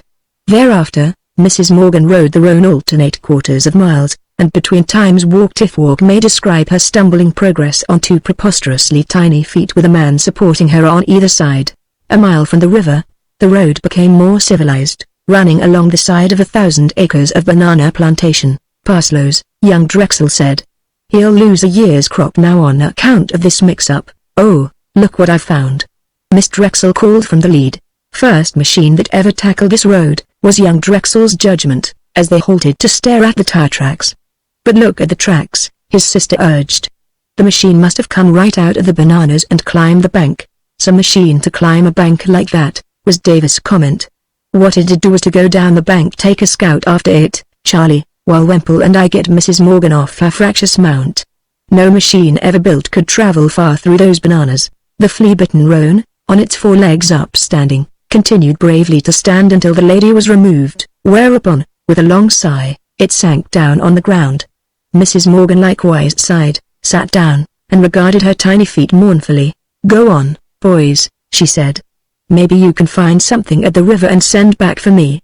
But their indignant rejection of the plan never attained speech, for, at that instant, from the green sea of banana trees beneath them, came the sudden purr of an engine. A minute later the splutter of an exhaust told them the silencer had been taken off. The huge fronted banana trees were violently agitated as by the threshing of a hidden titan. They could identify the changing of gears and the reversing and going ahead, until, at the end of 5 minutes, a long low, black car burst from the wall of greenery and charged the soft earth bank, but the earth was too soft, and when, 2/3 of the way up, Charlie Drexel braked the car to a standstill, the earth crumbled from under the tires, and he ran it down and back, the way he had come, until half buried in the bananas. "A merry Oldsmobile," Miss Drexel quoted from the popular song, clapping her hands. "Now, Martha, your troubles are over. 6-cylinder, and sounds as if it hadn't been out of the shop a week, or may I never ride in a machine again," Wemple remarked, looking to Davis for confirmation. Davis nodded. "It's Allison's," he said. Campos tried to shake him down for a private loan, and well, you know Allison. He told Campos to go to. And Campos, in revenge, commandeered his new car. That was 2 days ago, before we lifted a hand at Veracruz. Allison told me yesterday the last he'd heard of the car it was on a steamboat bound upriver. And here's where they ditched it, but let's get a hustle on and get her into the running. 3 attempts they made, with young Drexel at the wheel, but the soft earth and the pitch of the grade baffled. "She's got the power all right," young Drexel protested. "But she can't bite into that mush." So far, they had spread on the ground the robes found in the car. The men now added their coats, and Wemple, for additional traction, unsaddled the roan, and spread the cinches, stirrup leathers, saddle blanket, and bridle in the way of the wheels. The car took the treacherous slope in a rush, with churning wheels biting into the woven fabrics, and, with no more than a hint of hesitation, it cleared the crest and swung into the road. "Isn't she the spunky devil?" Drexel exulted. "Say, she could climb the side of a house if she could get traction. Better put on that silencer again, if you don't want to play tag with every soldier in the district," Wemple ordered, as they helped Mrs. Morgan in. The road to the Dutch Gusher compelled them to go through the outskirts of Panuco town. Indian and half-breed women gazed stolidly at the strange vehicle, while the children and barking dogs clamorously advertised its progress. Once, passing long lines of tethered federal horses, they were challenged by a sentry, but at Wemple's throw on the juice. The car took the rutted road at 50 miles an hour. A shot whistled after them. But it was not the shot that made Mrs. Morgan scream. The cause was a series of hog wallows masked with mud, which nearly tore the steering wheel from Drexel's hands before he could reduce speed. "Wonder it didn't break an axle," Davis growled. "Go on and take it easy, Charlie." We're past any interference. They swung into the Dutch camp and into the beginning of their real troubles. The refugee steamboat had departed downriver from the Asphodel camp. Chill 2 had disappeared. The superintendent knew not how, along with the body of Peter Tunsberg, and the superintendent was dubious of their remaining. "I've got to consider the owners," he told them. "This is the biggest well in Mexico, and you know it's 185,000 barrels daily flow. I've no right to risk it. We have no trouble with the Mexicans. It's you Americans. If you stay here, I'll have to protect you. And I can't protect you, anyway. We'll all lose our lives and they'll destroy the well in the bargain. And if they fire it, it means the entire Ibano oil field. The strata's too broken. We're flowing 20,000 barrels now, and we can't pinch down any further. As it is, the oil's coming up outside the pipe. And we can't have a fight. We've got to keep the oil moving." The men nodded.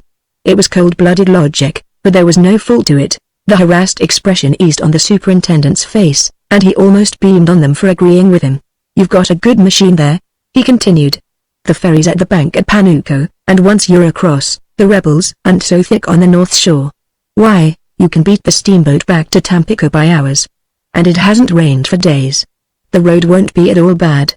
"Which is all very good," Davis observed to Wemple as they approached Panuco, except for the fact that the road on the other side was never built for automobiles, much less for a long-bodied one like this.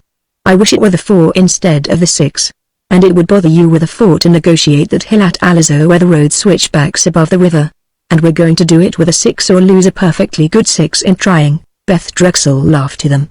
Avoiding the cavalry camp, they entered Panuco with all the speed the ruts permitted, swinging dizzy corners to the squawking of chickens and barking of dogs. To gain the ferry, they had to pass down one side of the great plaza which was the heart of the city. Peon soldiers, drowsing in the sun or clustering around the cantinas, stared stupidly at them as they flashed past. Then a drunken major shouted a challenge from the doorway of a cantina and began vociferating orders, and as they left the plaza behind they could hear rising the familiar mob cry, "Kill the gringos. If any shooting begins, you women get down in the bottom of the car," Davis commanded. "And there's the ferry all right. Be careful, Charlie."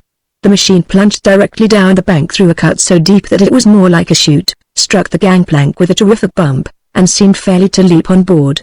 The ferry was scarcely longer than the machine, and Drexel, visibly shaken by the closeness of the shave, managed to stop only when 6 inches remained between the front wheels and overboard. It was a cable ferry, operated by gasoline, and, while Wemple cast off the mooring lines, Davis was making swift acquaintance with the engine. The third turnover started it, and he threw it into gear with the windlass that began winding up the cable from the river's bottom. By the time they were in midstream, a score of horsemen rode out on the bank they had just left and opened a scattering fire. The party crowded in the shelter of the car and listened to the occasional ricochet of a bullet. Once, only, the car was struck. "Here!" "What are you up to?" Wemple demanded suddenly of Drexel, who had exposed himself to fish a rifle out of the car. "Going to show the skunks what shooting is," was his answer. "No, you don't," Wemple said.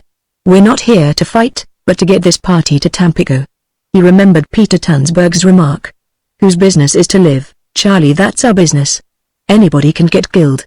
It's too easy these days." Still under fire, they moored at the north shore, and when Davis had tossed overboard the igniter from the ferry engine and commandeered 10 gallons of its surplus gasoline, they took the steep, soft road up the bank in a rush. "Look at her climb," Drexel uttered gleefully. "That a hill won't bother us at all.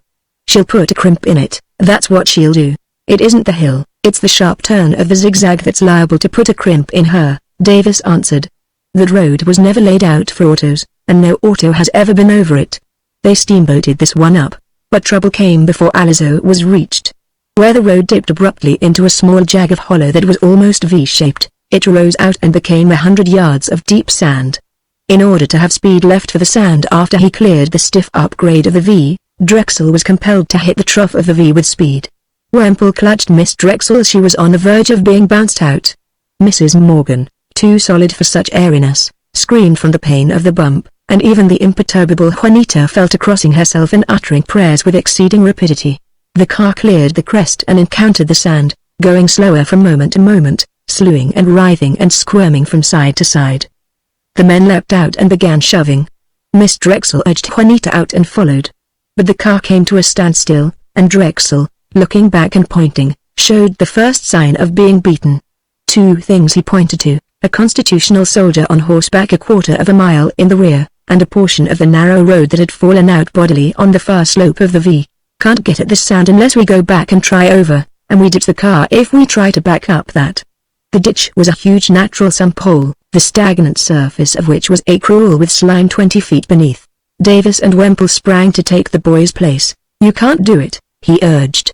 "You can get the back wheels past, but right till you hit that little curve, and if you make it your front wheel will be off the bank. If you don't make it, your back will be off." Both men studied it carefully, then looked at each other. "We've got to," said Davis. "And we're going to," Wemple said, shoving his rival aside in comradely fashion and taking the post of danger at the wheel. "You're just as good as I at the wheel, Davis," he explained. "But you're a better shot. Your job's cut out to go back and hold off any greasers that show up." Davis took a rifle and strolled back with so ominous an air that the lone cavalryman put spurs to his horse and fled. Mrs. Morgan was helped out and sent plodding and tottering unaided on her way to the end of the sand stretch. Miss Drexel and Juanita joined Charlie in spreading the coats and robes on the sand and in gathering and spreading small branches, brush, and armfuls of a dry, brittle shrub. But all 3 ceased from their exertions to watch Wemple as he shot the car backward down the V and up. The car seemed first to stand on one end, then on the other, and to reel drunkenly and to threaten to turn over into the sump hole when its right front wheel fell into the air where the road had ceased to be. But the hind wheels bit and climbed the grade and out. Without pause, gathering speed down the perilous slope, Wemple came ahead and up, gaining 50 feet of sand over the previous failure. More of the alluvial soil of the road had dropped out at the bad place, but he took the V in reverse, overhung the front wheel as before, and from the top came ahead again. 4 times he did this, gaining each time, but each time knocking a bigger hole where the road fell out, until Miss Drexel begged him not to try again. He pointed to a squad of horsemen coming at a gallop along the road a mile in the rear, and took the V once again in reverse. "If only we had more stuff," Drexel groaned to his sister, as he threw down a meager, hard-gathered armful of the dry and brittle shrub, and as Wemple once more, with rush and roar, shot down the V. For an instant it seemed that the great car would turn over into the sump, but the next instant it was past.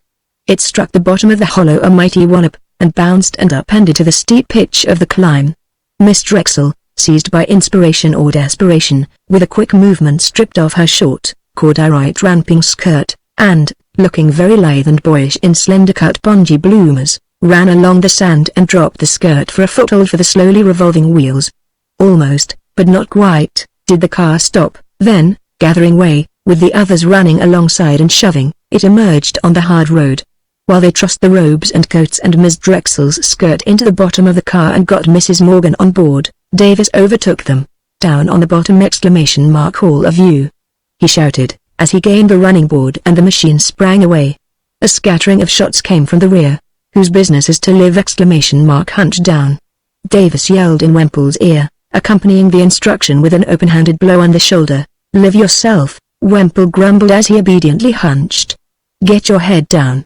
You're exposing yourself." The pursuit lasted but a little while, and died away in an occasional distant shot. "They've quit," Davis announced. It never entered their stupid heads that they could have caught us on Alizar Hill. "It can't be done," was Charlie Drexel's quick judgment of youth, as the machine stopped and they surveyed the acute angled turn on the stiff upgrade of Alizar. Beneath was the swift-running river. "Get out, everybody!" Wemple commanded. "Upside, all of you, if you don't want the car to turn over on you. Spread traction wherever she needs it. Shoot her ahead, or back she can't stop," Davis said quietly, from the outer edge of the road, where he had taken position. "The earth's crumbling away from under the tires every second she stands still. Get out from under, or she'll be on top of you," Wemple ordered, as he went ahead several yards. But again, after the car rested a minute, the light, dry earth began to crack and crumble away from under the tires, rolling in a miniature avalanche down the steep declivity into the water. And not until Wemple had backed 50 yards down the narrow road did he find solid resting for the car. He came ahead on foot and examined the acute angle formed by the two zigzags. Together with Davis he planned what was to be done. "When you come you've got to come a humping," Davis advised. "If you stop anywhere for more than seconds, it's good night, and the walking won't be fine. She's full of fight, and she can do it. See that hard formation right there on the inside wall? It couldn't have come at a better spot. If I don't make her hind wheels climb halfway up it, we'll start walking about a second thereafter. She's a two-fisted piece of machinery," Davis encouraged. "I know her kind. If she can't do it, no machine can that was ever made. Am I right, Beth?" "She's a regular, spunky she-devil," Miss Drexel laughed agreement. "And so are the pair of you of the male persuasion, I mean." Miss Drexel had never seemed so fascinating to either of them as she was then, in the excitement quite unconscious of her abbreviated costume, her brown hair flying, her eyes sparkling, her lips smiling. Each man caught the other in that moment's pause to look, and each man sighed to the other and looked frankly into each other's eyes ere he turned to the work at hand. Wemple came up with his usual rush, but it was a gauged rush, and Davis took the post of danger, the outside running board, where his weight would help the broad tires to bite a little deeper into the treacherous surface. If the road edge grumbled away it was inevitable that he would be caught under the car as it rolled over and down to the river. It was ahead and reverse, with only the briefest of pauses in which to shift the gears. Wemple backed up the hard formation on the inside bank till the car seemed standing on end, rushed ahead till the earth of the outer edge broke under the front tires and splashed in the water. Davis, now off, and again on the running board when needed, accompanied the car in its jerky and erratic progress, tossing robes and coats under the tires, calling instructions to Drexel similarly occupied on the other side, and warning Miss Drexel out of the way. "Oh, you merry olds, you merry olds, you merry olds," Wemple muttered aloud, as if in prayer, as he wrestled the car about the narrow area, gaining sometimes inches in pivoting it, sometimes fetching back up the inner wall precisely at the spot previously attained, and, once, having the car, with the surface of the roadbed under it, slide bodily and sidewise, 2 feet down the road. The clapping of Miss Drexel's hands was the first warning Davis received that the feat was accomplished, and, swinging onto the running board, he found the car backing in the straightaway up the next zigzag and Wemple still chanting ecstatically, "Oh, you merry olds, you merry olds." There were no more grades nor zigzags between them and Tampico, but, so narrow was the primitive road, 2 miles farther were backed before space was found in which to turn around. One thing of importance did lie between them and Tampico, namely the investing lines of the Constitutionalists. But here, at noon, fortune favored in the form of 3 American soldiers of fortune, operators of machine guns, who had fought the entire campaign with Villa from the beginning of the advance from the Texan border. Under a white flag, Wemple drove the car across the zone of debate into the federal lines, where good fortune, in the guise of an ubiquitous German naval officer, again received them. "I think you are nearly the only Americans left in Tampico," he told them. "About all the rest are lying out in the Gulf on the different warships. But at the Southern Hotel there are several, and the situation seems quieter." As they got out of the Southern, Davis laid his hand on the car and murmured, "Good old girl." Wemple followed suit. And Miss Drexel, engaging both men's eyes and about to say something, was guilty of a sudden moisture in her own eyes that made her turn to the car with a caressing hand and repeat, "Good old girl."